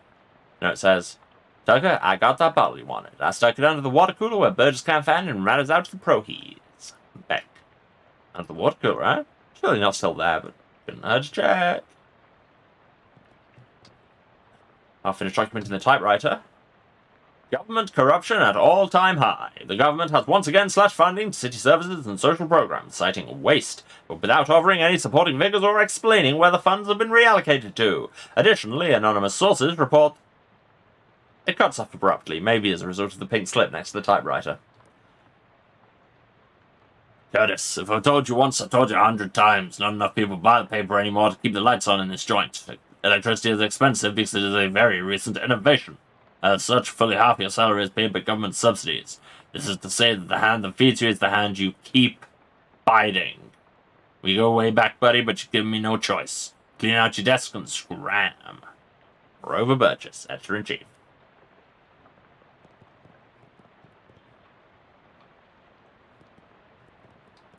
The AP feed. It's... Oh, damn it, they changed the thing. It's one of those new Arcane Press feed things. And it says, Jack Dempsey removes teeth to improve boxing skill. Says Dempsey in interview. Prohibition agents confiscate 40 barrels of wine. 10 cheese wheels and some nice fresh honeycomb also seized. Severe storm causes trolley disaster. Prevents 5 other trolley disasters. Moral philosophy jokes. Unfinished letter? Reads, Reginald, I think Burgess is onto us. We've gotten careless. In fact, maybe I shouldn't be typing this out as a letter instead of just talking to you in person. Why am I doing this? Meet me out at the water cooler this afternoon. Ah, crap. Here comes Burgess with a pink slip. Sincerely! Doesn't say who it's from. The writer must have gotten fired before they could type their name. So under the water cooler? What's that all about? Yeah, we'll get there. Pink slip. I'm not paying you to publish cockamamie conspiracy theories. In fact, I'm not paying you at all anymore. Clean out your desk and hit the road. Rover Burgess. Yes, do you like the word cockamamie that I used up there? It's a slang term I coined. It means ridiculous or implausible. I think it's going to really catch on. Whoever worked at this desk forgot their cufflinks. Theft.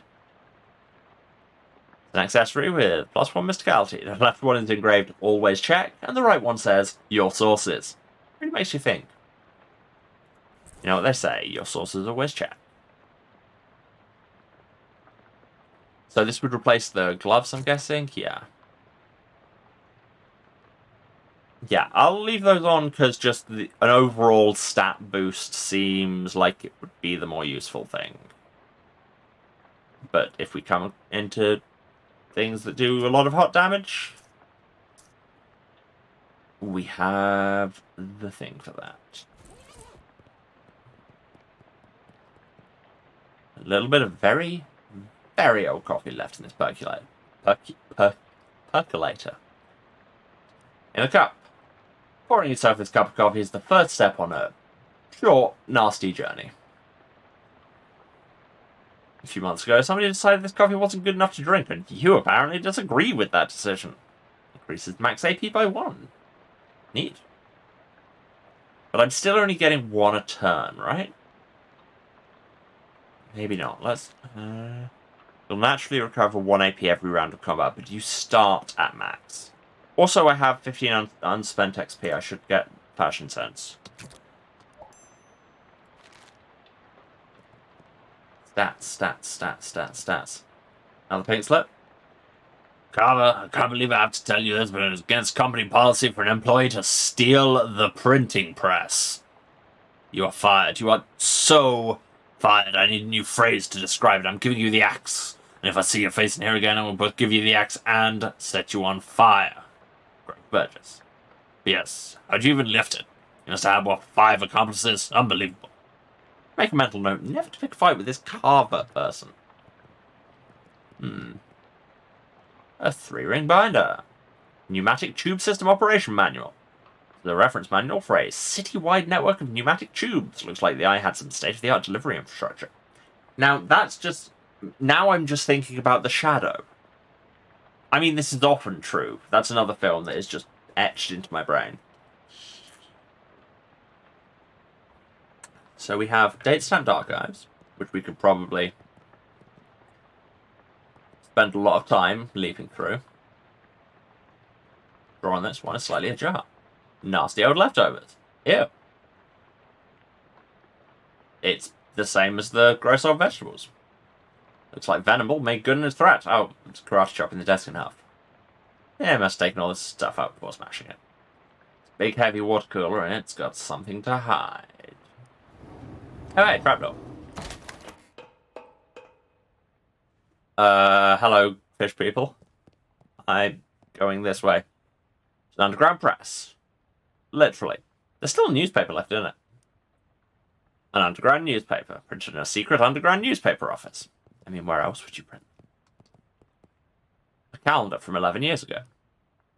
Huge black skull scrawled on July 22nd, 1917. What happened then? I bet we can find out.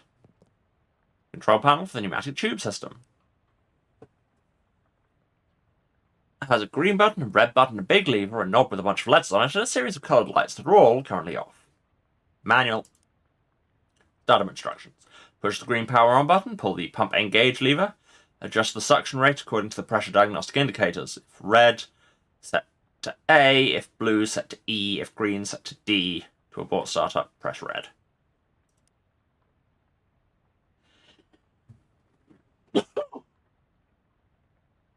Apologies. Oh, God. Yeah, we're getting to that part of the year, aren't we? Ugh. Have we officially reached this point where I'm just going to be on antihistamines for the next 6 months? Probably.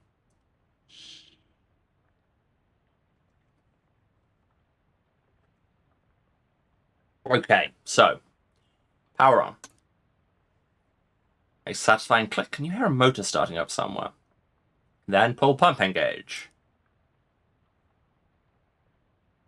You pull the lever with a very pleasing ka-chunk, and the motor noise turns into a sort of loud, windy whine. This is the thing. I like that it's getting the best thing about pneumatic tube systems, which is they have a lot of good sensory input. A yellow light is glowing, so... Well, that's none of them.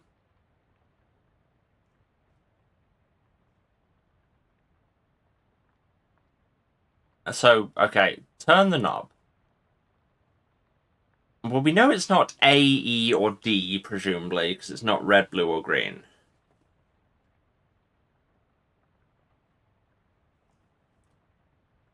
Oh, we have 7 options. Red is A, green is D, blue is E. It's literally just spectral order. So yellow would be the one before, green would be C.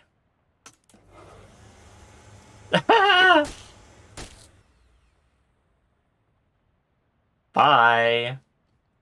Well, someone's going to get some very strange mail. What were those things, anyway? What were they doing down here? Were they trying to start an underwater newspaper? Wouldn't work the ink could smear. Alright, well, there's the hat. But first I want to find out what happened on July 22nd, 1917.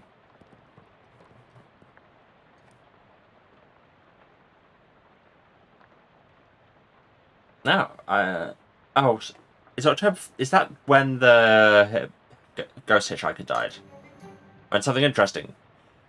Tragic accident certain to have no consequences. Tragedy occurred yesterday evening when Hiram O. Crullins, owner of the first mass-produced commercial automobile registered in the state, accidentally struck and killed the state's first hitchhiker, i.e. a person standing on the side of the road attempting to solicit transportation from passing motorists. Fortunately for Mr. Crullins, the notion that vengeful spirits of the dead might haunt the place of their demise in modern phantasmagoric rage, that's not what that says, that says murderous phantasmagoric rage, has been rejected by modern science as rather unlikely, wouldn't you say? For some reason you did not expect that fish tube exit and I'm cackling. Same. Okay, but now... Top story from that date is the Ocean City Comptroller's passing of an overly complicated sidewalk right-of-way policy. It outlawed street-side newspaper vending machines and limited the maximum allowed width of newsstands to 4 feet. The story continues to say that Watchfly management raised concerns about loss of revenue, and the comptroller made a vague promise to divert city funds to make up for any future shortfall. Well, looks like that worked out great for everybody. So yeah, there's a skull on the calendar because that's when print media functionally died. But then, it's a very old manhole cover. An ominous, vaguely person-shaped stain on the ground. Well, let's pick up the cursed hat. Must be the hat Jessica wants you to recover. Terribly cursed fedora. It's a little black felt fedora. It doesn't look cursed, but it has a palpable aura of menace around it. Nothing good can come of it.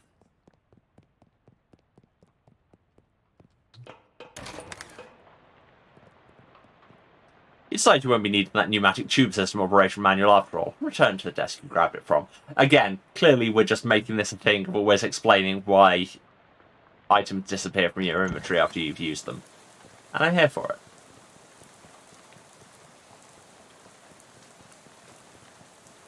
I got an evil hat. They can make a board game. How's it going? Did you find the hat? Found a hat? Guess it's the one you meant. It doesn't look unusual, although... Yeah? Well, it does creep me out a bit. Can't really put my finger on why. I know what you mean. Feels kind of like you have a headache, but except you don't actually. Or like a feeling of dread. Like something terrible's about to happen, but I don't know what it is yet. That's just anxiety. Well, that is definitely not related to the fact that I need you to take that hat and go sit in that machine over there. Why? That's our uncursing machine. Gotta get the curse off the hat, right? Oh. Okay, yeah, that makes sense. But, what? Can't we just put the hat in the machine? Why do I need to be involved? Because the machine needs a mind to guide the uncursing process.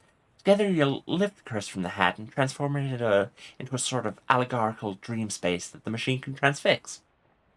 What? Sorry, I know it's a lot. Let me rephrase. The uncursing machine uses your subconscious mind to drive a wedge between an item and its curse. The item is cleansed relatively easily.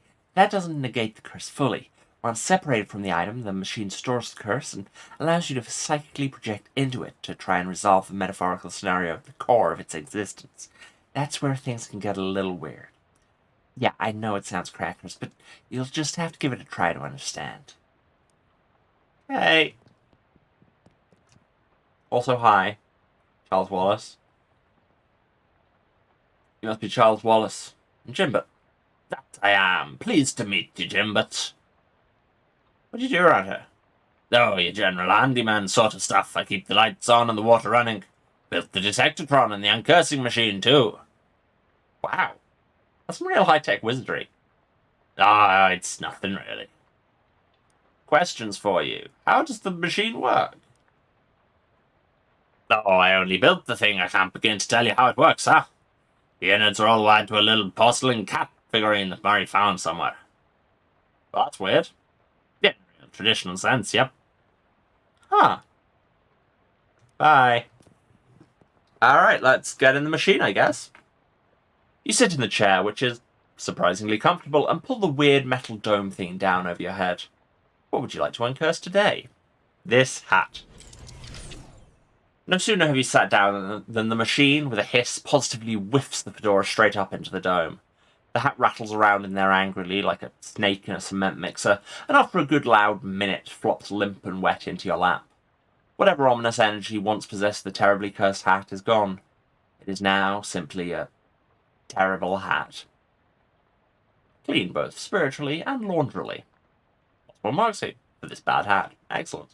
The curse itself still lives, transfixed as a dreamlike construct within the machine. So how do I do that? The curses are like energy, Jim, but they can't be just created or destroyed, only changed. Can't remember who said that. Isaac Newman? Newton? Newman, yeah. That machine knows how to take a curse from one object and put it on itself, but as for how you change a curse, well, I don't know. That's some higher consciousness spiritualist stuff. Don't know much about that. I'm more a Newton sort of guy. The fedora's curse bounces around the innards of the machine, daring you to come project your consciousness inside it. It's a shame you can no longer see the high-top fade haircut we've got going on account of the hat. Sounds like a great idea. I'm sorry. Federal Reserve. Oh, well, there's the machine that will probably let us get back out. Curse remains unresolved. Yes. Hello, tree ghost. I heard thy death call, creature. Rest now, I will find thy Mordra. My Middle English isn't great.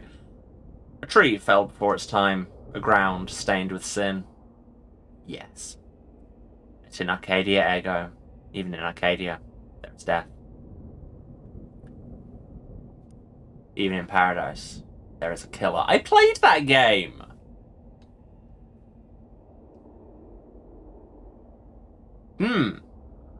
Think I might have found your killer. Hello. You're a scary tree wearing too many hats. Thou know who I am and why I am here. Aye, Cutter, there has been a Mordra. What knowest thou of Mordra? That I did not do the Mordra, and that is all. What more have thee for me?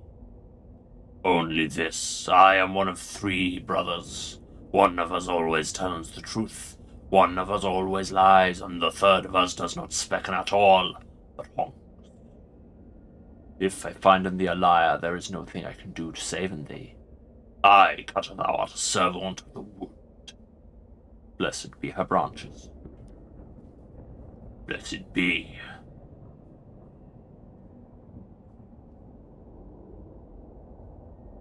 Big power in the wood today, Cutter. Aye, a tree has fallen in the forest, and it has made a sin. But not me a sinner, that I assure thee. Thou claim to be without sin.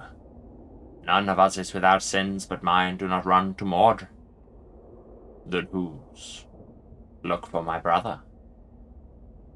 Thy brother beckons of 3 brothers. One who always lies, one who always tells the truth, and one who does not speak at all, but honks. What speak thee of this? This is fairy talk. Nothing has honkin' in this land since Mother Duck laid the big egg. No honkin' since then. No, sire. This has gone places I didn't expect.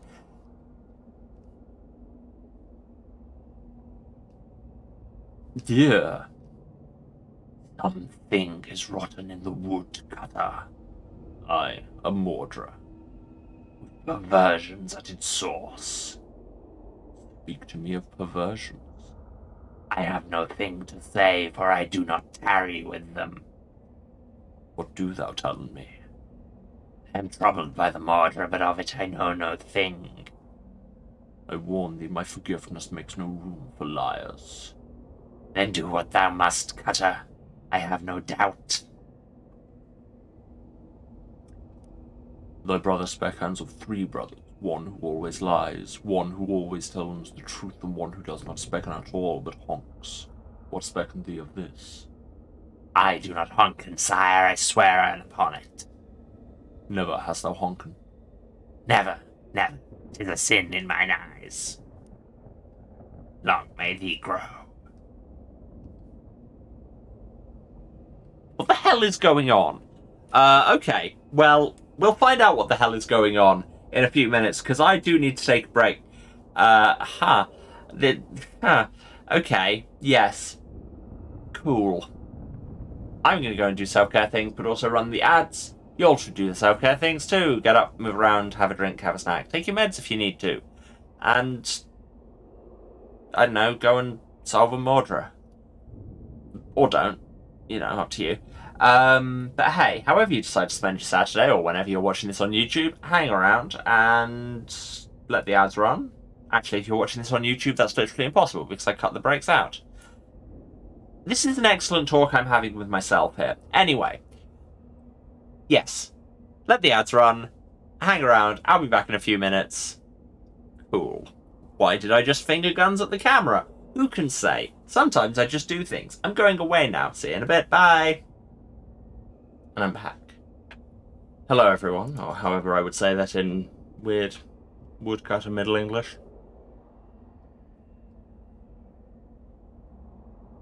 Which tree has done the murder today? Well, let us spec into the first tree.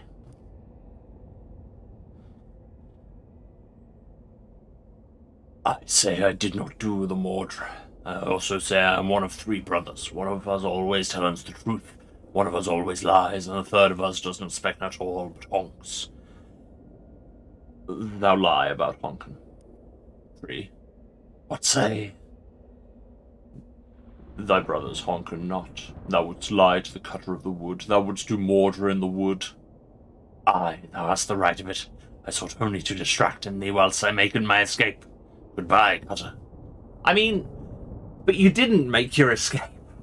While I was distracted, you stood there. Do not run from me, tree.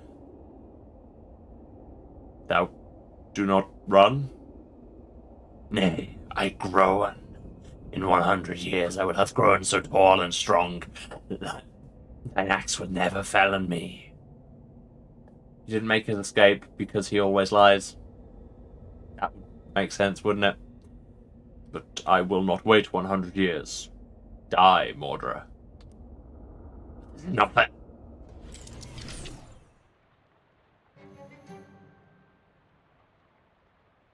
Big rot in the wood today, Cutter, and wait, what?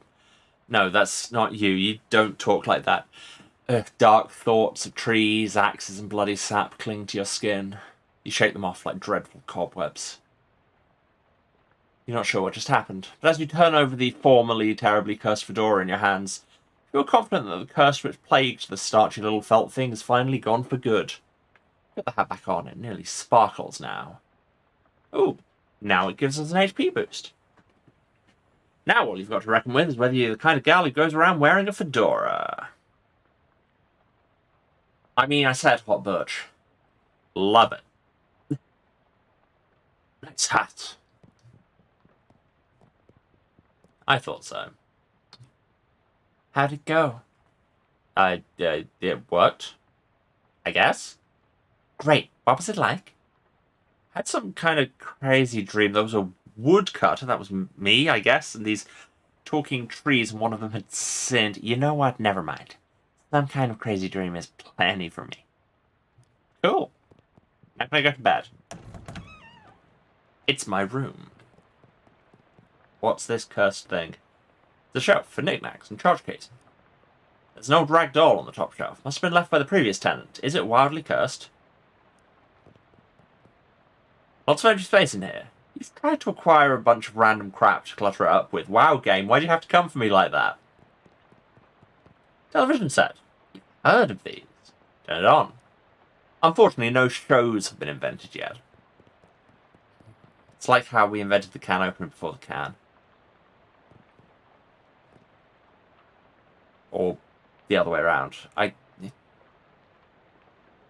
There's a weird disjunct between when we invented the can and the can opener. Don't ask me.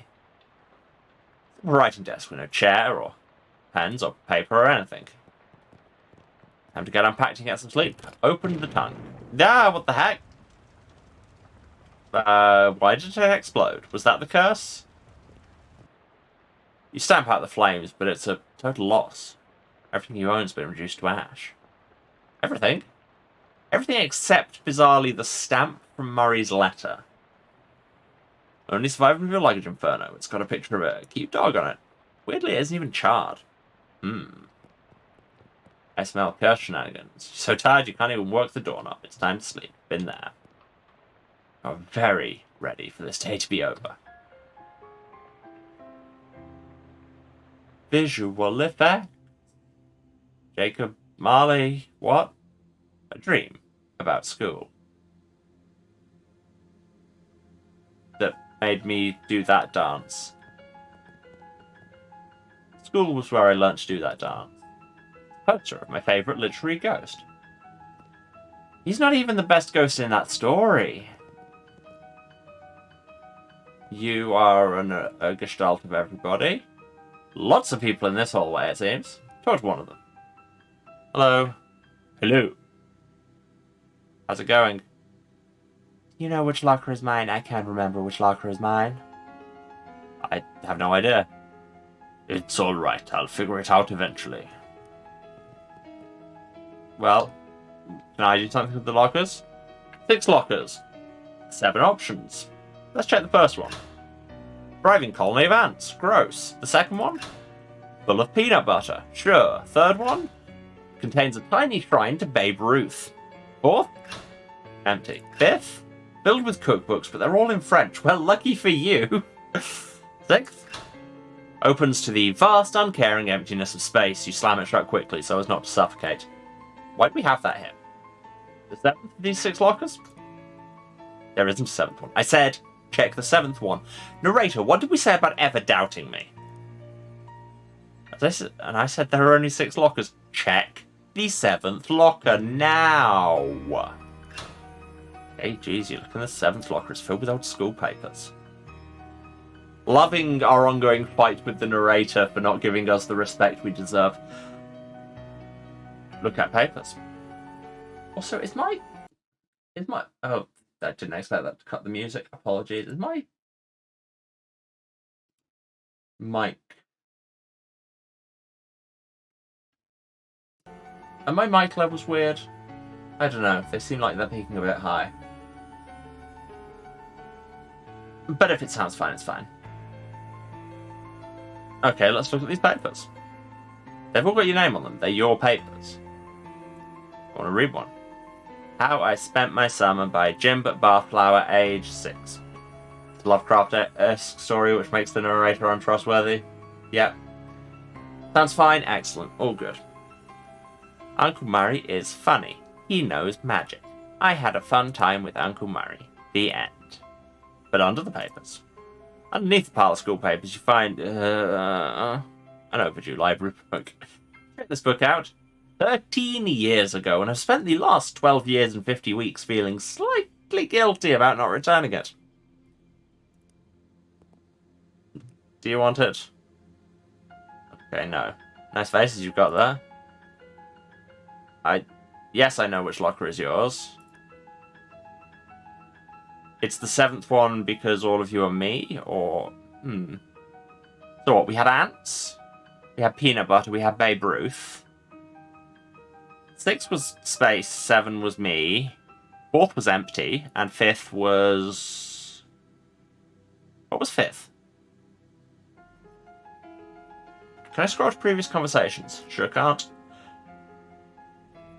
Let's get them all subtitled in space. That seems fun. Oh, okay. Thank you. What was the 5th one again? Oh yeah, French cookbooks. The hallway is less crowded now because we got them so tight into space. Our founder, Branworth Gavunculus III. And you thought Jimbert Bathflower was a weird name. This lady looks friendly. Hello there, you must be... She flips through the book on her desk. Ah, here we are. Bathflower. Jimbert Bathflower. Do we sass her?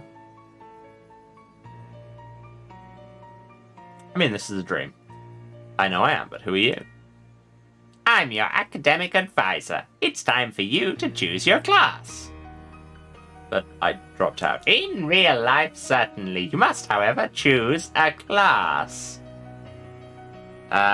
We have the meta option. Better pick a character class. No, just the... Then, it looks like there are 3 classes for you to choose from. There's Advanced Kicking and Throwing. This class is for pig skinners. Then we have Overview of Curd Conjuring. This is a class for cheese wizards. And finally, Weird Time Signatures 504. This course is for jazz agents. Right, so these are your 3 classes. Which, they're going to be your Muscle, Mysticality, and Moxie. I was expecting them to, bring back classes from the original game where it was... 6 classes? Can I remember them off the top of my head? Muscle was Seal Clubbers and Turtle Tamers. Mysticality was Pastomancers and Sorcerers, AU. And then Moxie was Disco Bandits and Accordion Thieves.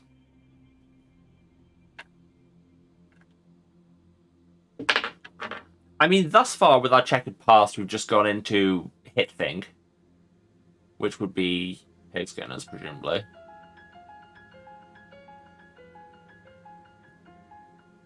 Oh god, I have to make decisions. Why do I have to make decisions?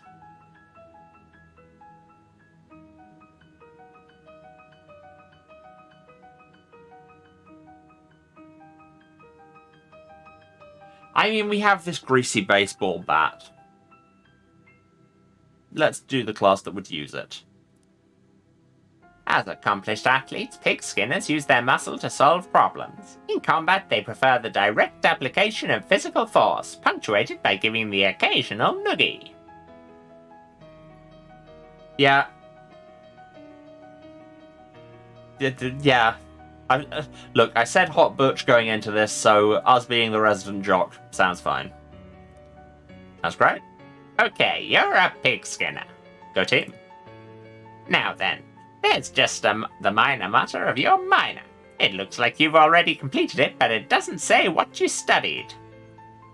Cryptobotany, applied insectology, or the psychology of rocks. I just really like the phrase, the psychology of rocks. Ah, a psychogeologist, so you know a lot about rocks and gems and their hopes and dreams. What are my other options? Cryptobotany? An expert in all manner of plant-based arcana. Or applied insectology? You're an expert on the bugs and the birds and the bees and such. Nah, psychology of rocks sounds great. It's just what it says on the tin. Got a perk, psychogeologist. You know how to break open rocks and steal their secrets. Gather crafting ingredients from rocks. That's how you do psychology. Well, with that, I believe we're done. Feel free to wake up and go about your day. How would I go about doing that? He smiles and points at the door on the right side of the screen. I mean, the right side of the dream. Just through that door. Thanks. You're dreaming, so it probably isn't safe to look too closely at your character sheet right now. It's true. Never look at your character sheet in a dream. You don't know what you might learn about yourself. Yep, that's an exit door. The nice lady at the desk says that this doorway leads back to your waking life. And we go on through, and we go... Woo.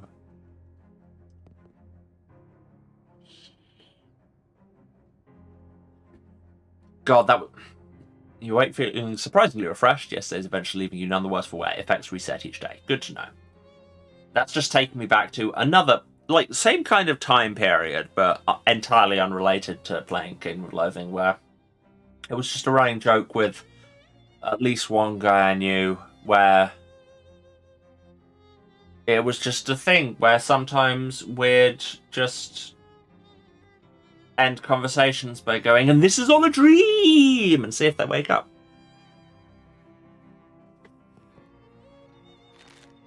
Oh my god.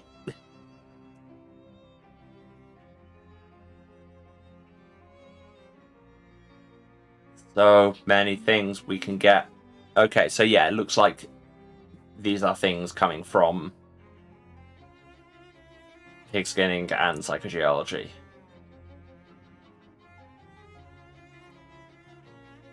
And our new perk of being psychogeologist.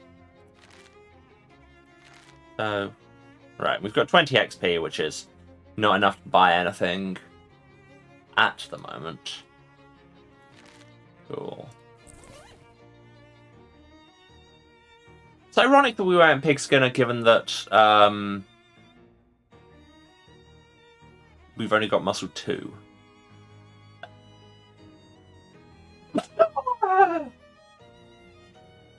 Apologies. Yeah, I think we've officially reached spring. Great. Oh, wow. Cool. Cool. Yes, because it's... What's giving us plus mysticality? Oh, that's the cufflinks. What's giving us plus moxie? Oh, the hat. Right, so yeah, we're 2s across the board, but we don't have buffs for muscle, but we do have a baseball bat. Morning, Jimbert. How'd you sleep? Wait, why are you still wearing those wet clothes? All my other clothes burned up in a freak luggage fire. Oh, geez, that's weird and unfortunate. You seem less surprised by it than I would expect. We've kind of gotten accustomed to weird and unfortunate stuff happening around here. You can pick out some clothes from the shop out front if you don't mind looking like someone's dusty old grandma. Yeah, I'll be alright. But thanks. Well, once you've got the sleep out of your eyes, I've got another mission for you. Another cursed thing? Yeah, I've had my eye on it for a while, but it keeps moving around. Mostly the readings put it at the local speakeasy at the back of an alley on the other end of the block. The artifact isn't there right now, but that's where I'd start looking. Maybe you can pick up some clues? Cool, what am I looking for? It appears to be a watch of some kind. A pocket watch or maybe a wristwatch, I can't be certain. A watch in the speakeasy, in the alley. Got it. Anything else? You'll need the password for the speakeasy. It's Fiddlesticks. Also, let me give you this to-do list. It's enchanted to always show you whatever's written on the chalkboard here. A to-do list. Magically linked to the one here. Neat. Pretty neat trick. Here's some meat for expenses, too. The army surplus next door should have anything you need in case things get rough. Ominous, but thanks. Right, so... yes, my to-do list. Start your search for the Cursed Watch at the speakeasy. Cool. You right, Gabby? It's the Beansies, Jimbert. It is the Beansies. Chapter 1. Welcome to Ocean City. It's daytime now, and the weather is no longer very loud. Let's check out the army surplus. Dangling bags for army stuff. Dozens of nearly identical books about nearly identical rifles. A lot of ordnance for a civilian show. I think there'd be a law against this kind of thing. Yeah, it's the 20s. Dubious grenades. Roger stands behind the counter. Hi. Hi there, my name's Jimbert. Hello, fellow war enthusiast. I'm Herschel Wood. I actually hate war. Herschel's expression doesn't change. Can I interest you in any fine historical memorabilia? What's with the dubious grenades? Oh, they're probably fine. Why doesn't the box say fine grenades then? He looks at the grenades, then at you. Say, how'd you like to do some field research? Sure, why not? Side quests. Hands you a bunch of grenades. Dubious Cola Wars grenade. A standard issue blue cola grenade of questionable integrity. Just try them out next time you get in a fight, and when you're all done, come back and let me know how it went. Okay. Anyway, what's for sale? Okay. I mean, I can sell this. I can presumably sell the stuff for other classes, like this spatula. No. This pistol? No. I'm all about the melee. Let's just go all in. What do you have to offer? Gas mask, for stench armor, haversack, more item drops. The reason they call it a haversack is because it helps you have things. Annoyingly, in a linguistic sense, that's broadly true, I think. Helmet for physical armor. Ration cigarettes. Bad for you, despite what the radio advertisements say. Can you believe they used to issue cigarettes to soldiers? That they still do and probably will for like 50 more years? Get a sword. Higher physical damage mod. Like, it doesn't have the elemental thing of my baseball bat, but it's still a sword. A dented bugle. It's like they say, a broken bugle still plays reveille twice a day. Expired seltzer, put out everybody on your side of the combat who's on fire. Field manual, an old army manual that explains how yelling at people makes them better at stuff. Yeah, sure. Grants a combat skill, cheerlead, to give all my allies a buff. Neat. Some sardines. Increases sleeve armor, but I think we would be giving them to a cat. We just sold them that. Smelling salts, get some AP back. A less dubious grenade. French spork is a magic weapon. I mean, I could afford the manual and the sword and some sardines, so I should do that.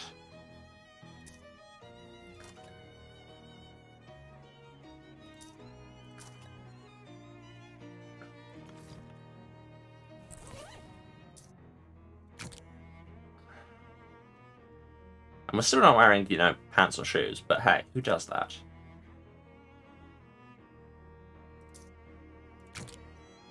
You read the first part of the book and learn some good drill sergeant tricks for getting your allies off their stupid, worthless little maggot butts and forcing them to help you.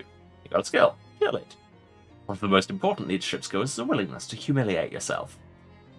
There's a second chapter with more motivational tactics in it, but the language is pretty technical. It takes some real effort to learn anything from it. Okay, so I can upgrade it with XP later on. That's neat. There are interesting systems here. Oh, I can read the overdue library book that I got from a dream. You didn't feel like reading it while you were in grade school, and I feel like reading it now. Alright, game. Examine the letter. It says 18th of April 1906, even though Jessica said she mailed the letter only a couple weeks ago. Ooh, we should check that date out in the newsroom. What did the underground newspaper say? It's more of a manifesto, specifically calling out the government's suppression of the local newspaper and the importance of a free press. There's also an amusing but puzzling cartoon about a dog arresting a mouse for throwing a brick at a cat's head, which the cat didn't seem to mind. What comic is this? I feel like I should probably know. Can I read my personnel file? No.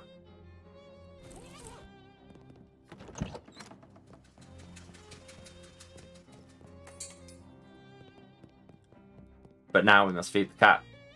Feed cat. You open the can of sardines. Calliope immediately wakes up, devours the entire can, and then purrs as she licks the remaining oil from your fingers. Looks like you made a friend. New cat unlocked. Now pet Calliope to receive a boon. And we should. Give her a nice scritching, and she purrs as she goes back to sleep. Calliope's affections have reinforced you against the slings and arrows and mice and birds of the world. Physical armor? Cool. Just cost me some fish. And now, let's go and poke around the newspaper office some more. Because we can. I hope. We can. 1904 it was, right? 1906, that was it. Find something interesting. Frisco frights. This morning at 5:12 Pacific Standard Time, the city of Frisco was rocked by a massive earthquake, the magnitude of which science has not yet agreed upon a method of measuring. The initial death toll is estimated as many as 500, though that number will certainly increase due to the fires currently raging across the city. There have also been strange, scattered reports from witnesses who claim to have observed unusual phenomena such as beams of black light, subsonic laughter, and soul-rending nightmares. Though our editors wish to point out that Frisconians are known for their fondness of psychedelic intoxicants. You're really starting to enjoy doing this kind of research. Got a perk. Extra XP for learning new things from the newspapers. But anyway, I think that's the actual date of the big one in San Francisco. So, yeah, like, the stamp was carrying a wildfire from then? That is ominous. Any other dates I've seen that are gonna show up when I poke through? No.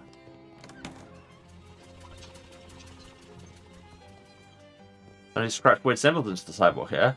One day we will learn the hobo code. There was another hobo around here, right? Gus? Gus, have you moved? Gus has moved. Alas. I know hobo is moving, the concept. Gabby, where are you going? We have an alley to check out, honestly. Check it out. You weave between various trash cans and piles of uncanned trash until you reach a serious-looking door. Knock on door. A little panel slides open near the top of the door and narrowed eyes guide you through it. Password. Little snacks. Although I do love flapped you back. Oh my god, is that actually...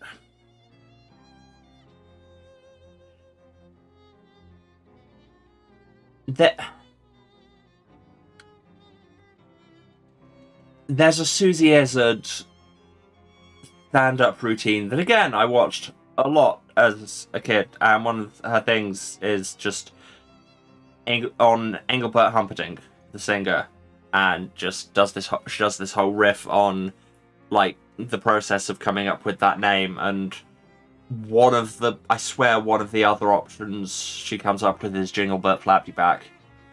It's possible that this is just unrelated convergent nonsense, but at the same time, would be amazing. Anyway, it was Fiddlesticks.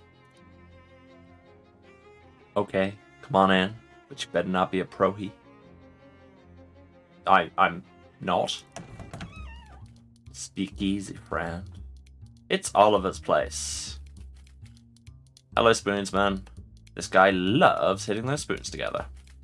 Milky-eyed sot. Turns his head towards you and smiles. Well, we have money. Have a drink.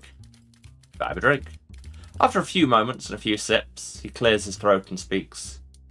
In joyful places, joyful hearts beat beneath the floorboard. I see. I think. Okay, so I'm guessing this is your hint function. Don't bother him, he's bouncing. Don't accidentally leave the speakeasy. This spittoon has been placed at a really challenging height. Maybe you can ask the bartender about it some other time. This set is just west of Loathing again. Yeah, it really is. And I remember spittoons being a whole running joke in that. Oh, hello, fish people. Are you the same fish people I violently displaced? Yes. Aren't those the fishermen from the Watchful Eye basement? You're so used to not thinking about where things go once you put them in a tube. It's true. It's how it works, is you put things in a tube and then they're someone else's problem. Hey, remember me from the tube? Beat it, Han, we're off the clock. See, saying I didn't realise you could talk seems really rude. Okay, bye. Don't even think about trying to put us in another tube. I'll go back to jail before I let you do that. Right? That's fair. This guy doesn't care about anything except the bass line. This lady seems to be dancing to a different song than the other people. And really, I feel that's an energy we can all live by. This guy has been infected with Charleston fever. It's usually fatal. This is a player piano. Player piano trolls a tune. Player pianos are cool. This lady is making ethereal music with spirit-filled glasses. Sure. More hobo code. Weirdly responsible of this illegal poison dispensary to have a first aid kit. Well, left. 2 gauze pads, 5 HP and remove bleeding, and activated charcoal briquettes. All the curative powers of activated charcoal now in a convenient pillow shape. Stores 5 HP and cures poison. Neat. These people are obviously on a first date and you shouldn't bother them. That's fair. There's a door here. Yeah, it won't budge. It's barred shut. Okay. Oliver, presumably? The man behind the bar is shaking up a storm. He looks up as you approach, but doesn't stop shaking. Hello. He grins. Hello, baby. Welcome to Oliver's place. My name's Jim, but whatever you say, baby. You Oliver? Oh, heck no, I'm Fancy Dan the Cocktail Man. Pleased to meet you, Dan. Hey, do you happen to know what time it is? Perhaps because you have a watch on you? Sorry, baby. The only one around here who carries a pocket watch is the owner, Oliver Gluck. And he left about an hour ago to pick up our latest shipment of hooch. From who? From whom, baby? Before I was Fancy Dan the Cocktail Man, I was Fancy Dan the English teacher. Sorry, from whom? From the mob guys we always get it from. Whence is the hooch coming? See, I can use these pronouns. Fancy Dan smiles. The old refrigerator factory. I see. How do I get there? Dan grabs a cocktail napkin and hands it to you. Thanks. Oh, wrong napkin. Here. He takes that napkin back and grabs a different one with a couple of icons scrawled on it. Take the napkin. Map? In? Oh god, this game is me. It's an Ocean City napkin map. Cool. As you take the napkin, Dan points at one of the icons on it. We're here behind Mud Star on Plunkett Street, so if you go out of the alley, then head straight for the edge of the napkin, you can't miss the factory. Unlock Plunkett Street and the Fridge Factory. You now have a map. You can open it by clicking the map icon or hitting M. Thanksy, Dan. Don't mention it, baby. One drink for the road. First one's on the house. Sure. What do you have to drink around here? Beer. Cool, I'll have a beer. Excellent choice. Keep things simple. The bartender pours you a beer. You drink the beer. You've had better beer, but you've definitely had worse beer. Cool, plus 5 HP. What if I have another drink? Is it still free? Beer? Okay, it's just refreshing the same effect.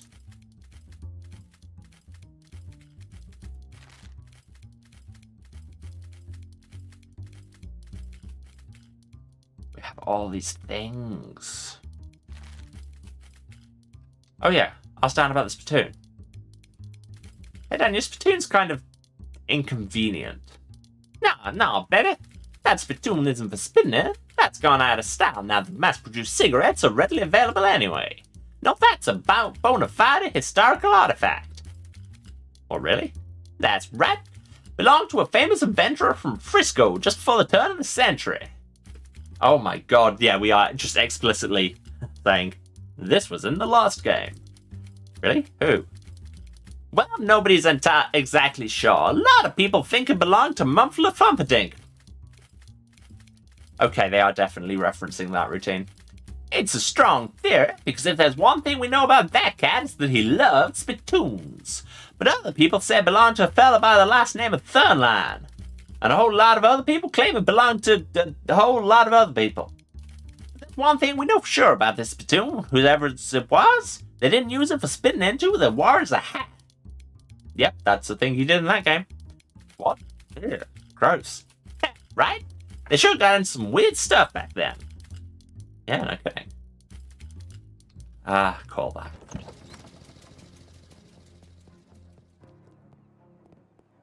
Okay, I guess we go to the Fridge Factory. Okay, I like this map. Also, we can just wander.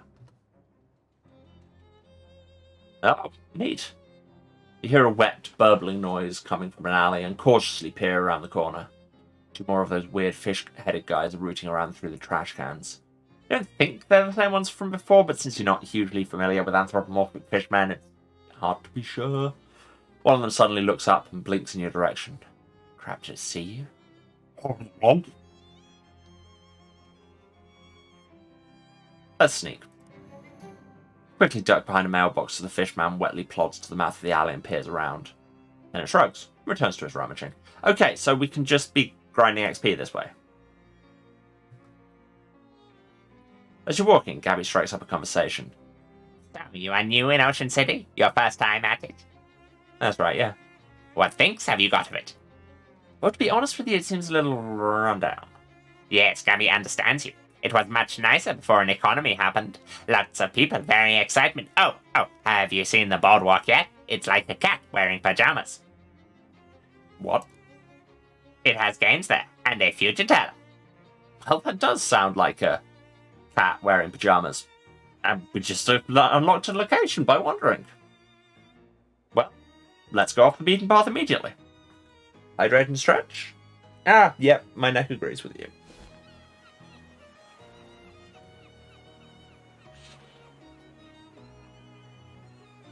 Hello. You're not sure if the lamppost is holding up the hobo or vice versa. Hi there, I'm Jimbert. Well, hey there. Pleased to meet you, Jimbert. I'm Dusty. What's up, Dusty? Oh, nothing much, just hanging around. I was gonna run a 3-car Monty down here on the boardwalk, but that didn't pan out. Why not? Well, there's a fella already running the game down the way, and I prefer not stepping on his toes. Just a matter of professional courtesy, you see. I see. And also, because Connies get real scared about that kind of thing, and I ain't looking to be murdered anytime soon. Anyway, I can help. Well, that's real kind of you. I was thinking of looking for a different corner. Can you spare a nickel for a cup of joe to get my feet moving? Sure. Thanks, lady. You're a real good egg. She gives you a jaunty wave and wanders off. Alright then. Even if this isn't some kind of meta quest hidden throughout this game, consider that I'm just being nice to unhoused people because I can. A fortune teller's tent. You enter the dimly lit tent to see a teenage girl dressed as an old woman, dimly sitting at a velvet draped table. She points to a sign on the wall that says Tower Readings, 50 meat. That's a lot. Complain. 50 meat is a little steep, isn't it? I could buy 7 and 63/64 gallons of gas for that much. She stares at you and points at the sign again. That's fair. Tony Fiasco, hat photography. Absolutely. As you enter, the photographer, who is busily adjusting a complicated-looking camera on a tripod, gestures to a nearby wastebasket without looking around. If it's more bills, then there's my inbox. Hello? Oh, you ain't the jumping Jehoshaphat. Baby, where have you been all my life? Excuse me? That face. That's exactly the face I've been looking for. It's perfect. Well, it's mine and you can't have it. Hey, you're funny too. Baby, I love you. You're incredible. Listen, do you know who I am? Yeah, but the sign on your roof said Tony Fiasco, hat photographer. That's right, baby. That's exactly right. And soon I'm gonna be the biggest hat photographer in the city, no, the country, no, the world. But that's something I need first. A face? A portfolio. And you know what I need before I got a portfolio? A face. Your face, baby. Well, don't say no. Don't you dare say no, baby.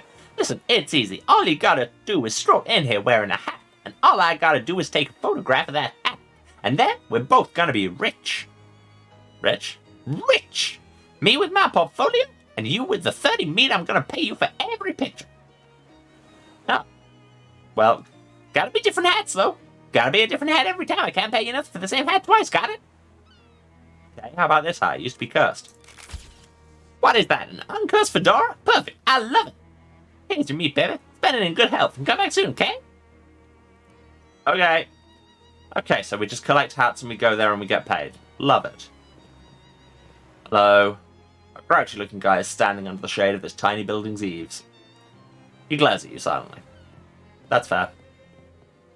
Games. Game of skills. Test your everything. Step right up, test your strength and your agility and your intellect. Every winner gets a prize. You there, miss. Care to face the challenge of a lifetime? Only 10 meat. What's the challenge? I'd like to start newcomers off with something relatively easy. All you have to do is guess my age, throw a dart to pop a balloon, and drive a nail into this board with one swing of a hammer. At the same time? That's right. Care to try? Okay, so I don't... no thanks. Well, not with that attitude, you won't. What? Do I have any muscle boosting stuff?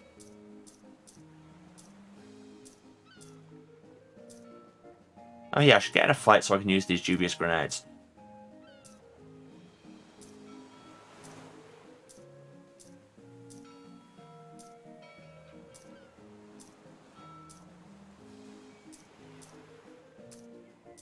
Okay, I do not currently have anything that would boost my muscle further. And how am I for XP? I've got 28, which is not enough to get anything. Well, we'll be back. A privatized healthcare station. Okay, just potion vendors. Also, we can presumably sell things. Is there anything here we want to sell? I'll keep the baseball bat because you never know when I will need to do elemental damage. Okay. And what do we have for sale? Garden candy increases max HP by 5 until I use another potion.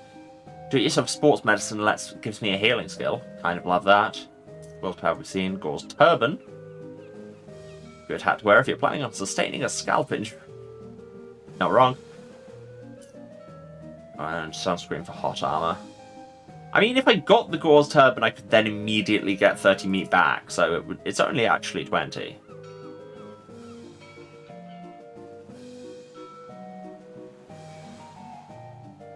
Why not? Why not?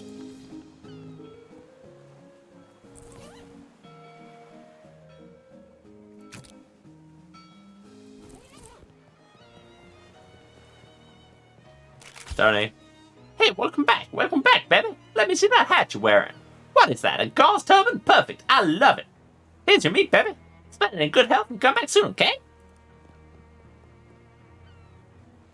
I will come back at some point, I'm sure.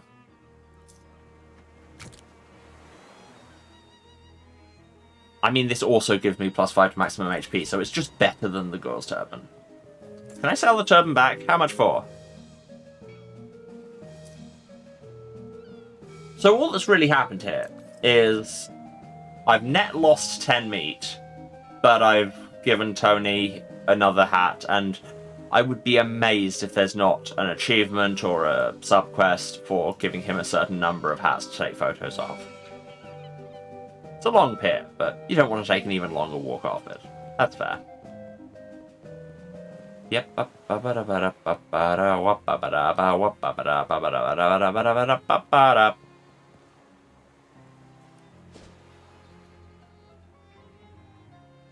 But what if we wanted again? A young man wearing a flour-dusted apron swaggers up to you with a loaf of French bread on his shoulder and an arrogant sneer on his face. Hey lady, this is doughboy territory. If you want to walk down the street, you gotta pay the toll. What's the toll? 5 meat. That's all? Guess you don't really need the dough after all.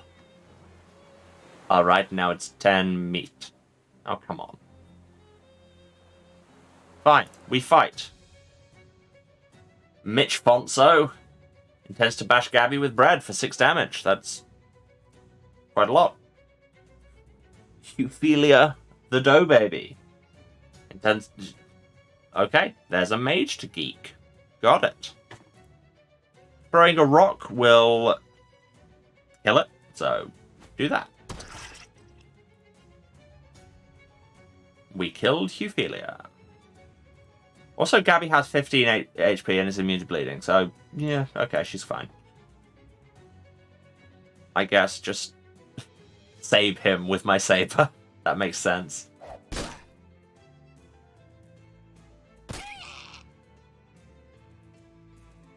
Ah, alright, I assumed companions would be automated. So heal all allies for 5 HP with her healing spores, or just slap. Slap, but...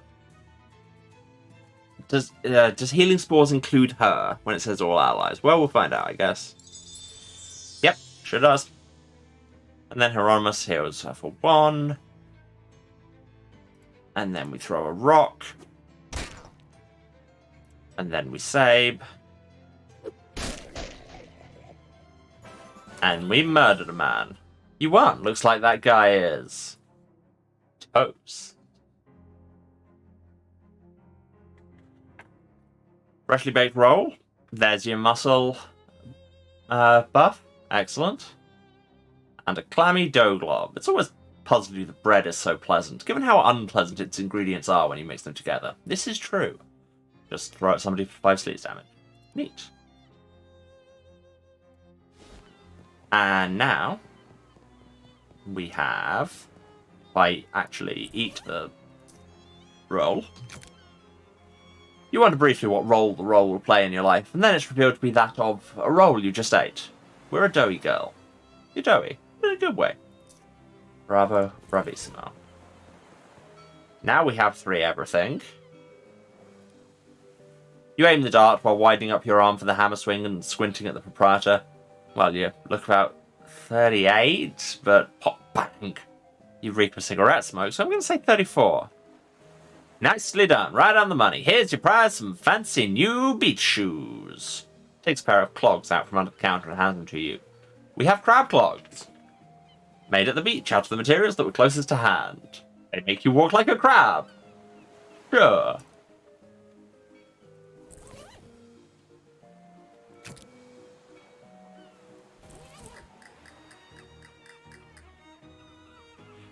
This game is fantastic.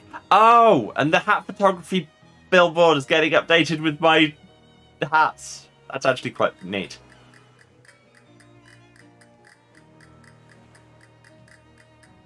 I'm going to be so annoyed when I find some shoes that are mechanically better than this. Hey, welcome back. Care to test your skills on our 2nd level challenge? What is it? Just take this mallet and hit this lever here hard enough to ring the bell while shooting a bullseye with an air rifle and solving this crossword puzzle. How hard's the puzzle? It's a Thursday puzzle, so it's tough, but not unmanageable. Well, not right now. Not with that attitude you want.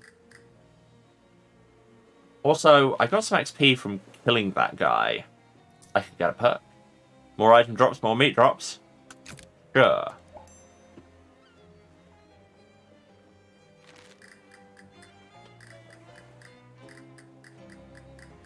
Crab clogs. Alright, let's actually advance the quest, shall we? You notice a strangely discoloured patch of curb next to a sewer grate. Concrete appears to have absorbed a significant quantity of magical sewer energy. Well, we should absolutely get a sample of that. Strange. Stuff like this is normally only found close to ley line intersections, and sewers and ley lines are very different things. Almost the opposite things. Glowing ooze. Perhaps one day the world will be ready for the secret of it. Curious, indeed. Hi. How are you all? Magimech Tech Refrigeration. The store booth was obviously stolen and dragged here. Oh yeah, so it was. I'm just very amused by the crab clogs, I'll be real. Okay, hi. These folks look like they're here for some serious business. Let's make a deal. Whoa there, kiddo. This is a private party. Club members only. Yeah, like he said, club members only. What kind of club is it? It's the fraternal order of people who bribed us more than we're earning as gate guards. A foot bum egg. Never heard of it. How do I join? What are you, thick? I thought it was obvious, pal. You'd give us meat. How much? 500. Yeah, 500 meat. Clancy, I told you to knock off that repeating business. How do I come up with that kind of meat? You can try panhandling with the other bums over in Goldthwaite Park. Where's that? Just north and west of here, you can't miss it. Yeah, you can't miss it. For the love of Mike Clancy, dry up. Okay, I guess we have a new place to go. On your way to where you're going, you happen to notice a guy across the street. Particularly, you notice that he's sitting on top of a mailbox. He notices you too and extends his hand towards you for a handshake. You call out across the traffic, hi. You realize that I'm about 30 feet away, right? Yeah, but I can't leave the mailbox. Sometimes I regret my curious nature, but I guess I'll ask anyway. Why can't you leave the mailbox? Come on over and I'll tell you. Okay, sure. Hello? Oh, that's going to get me every time. The guy reaches down from his perch to shake your hand. Hi, I'm Marvin.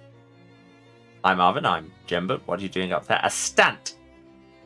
A stunt? It doesn't seem particularly stunty. You're just sitting there.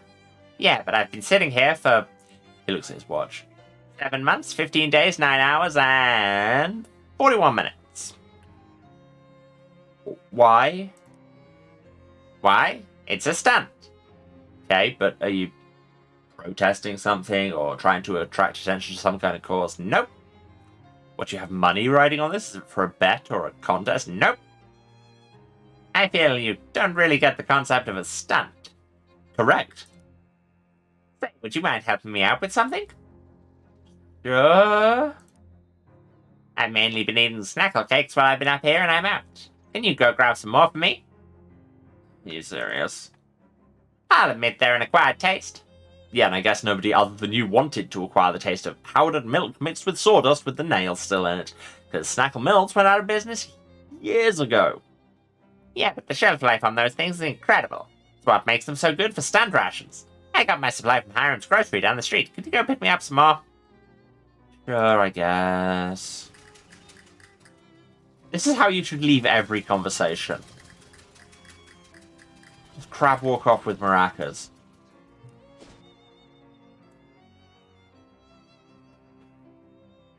You encounter a hobo who's sauntering down the sidewalk with a bindle over his shoulder, whistling a jaunty tune.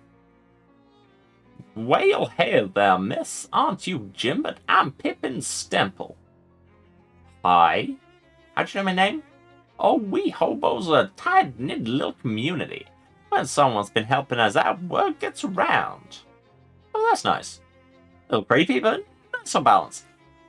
Why don't you come and visit our camp? We'd be glad to have you. Where? Well, you just head down 12th Street until you see the lot where the old hardware store used to be, and then you know what? This'll be simpler if I just mark it on your map for you. Yes, please. He takes out a pencil stub and marks a cluster of little boxes on your map. Come by any old time. Sure. Cool. God, this map is just advancing at a rate of knots. Hiram. Milk. Dentifrice. Beer. Suet. Fruit cocktails. Why is the toothpaste French?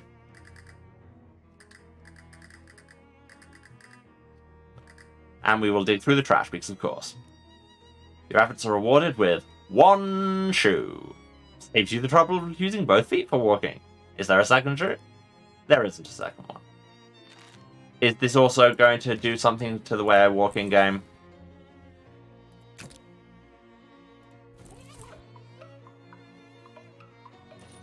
Oh my god. Like, it's good, but it's no crab clogs. And you know what else is less good than crab clogs? The fact that we're done for today. This game is quite something. I'm enjoying myself very much. And it is just the unedgy silliness I needed. So, hurrah for that. Hope everybody else was enjoying it. Just time to do the wrap-up, I guess. Thanks, everyone, for watching. Thanks for staying to the end, genuinely means a lot. If you've been watching this, you know where to find me, but just in case, this is twitch.tv/Serasent, that's SERASENT, the House of Hubris, streaming here every Tuesday, Thursday, and Saturday, normally at 2 PM British time, unless something happens. That is 9 AM Eastern, 6 Pacific. Other time zones are available, but you can do the maths yourself. Or if you don't want to, just give us a follow and find out whenever I'm around. Also, if you do miss anything, VODs are on the Twitch for 8 weeks after the fact.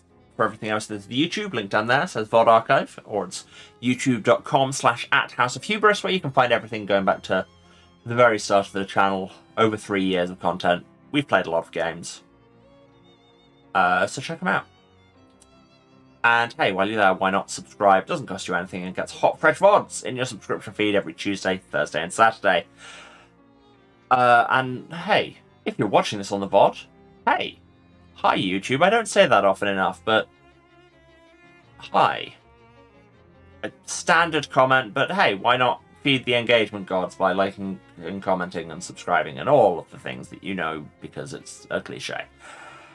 Cool. If you want to support me walking everywhere with a pair of castanets just in case, financially, you can, of course, subscribe or cheer on Twitch, but you very much don't need to. Just turn up and hang out and be chill and be good to each other, and then everyone's having a good time.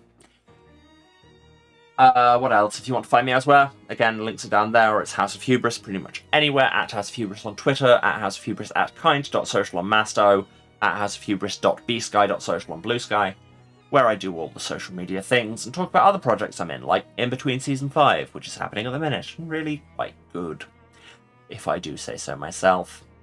If you like hearing my voice, there are many ways to do that. But for now, I think we're done with my voice, and the hearing of it. By you, at least. Probably not by me. I will continue to hear it because I can't stop talking to myself. Also, it would be nice to crack a window because, yeah, like I say, we're definitely advancing through the year. Okay, I'm going to go away now. So, love to you all. Oh, that was what I was going to say. Normally, I would say see you again on Tuesday, but I won't. On Tuesday, I will be busy having a spa day because, I don't know, frankly, I'm worth it. So, no stream on Tuesday. We should be back on Thursday, and then no stream after that on Saturday because people keep making events on Saturdays, and it's frankly rude. I might do something tomorrow, but I make genuinely no promises. I'd like to have a day to actually, rest.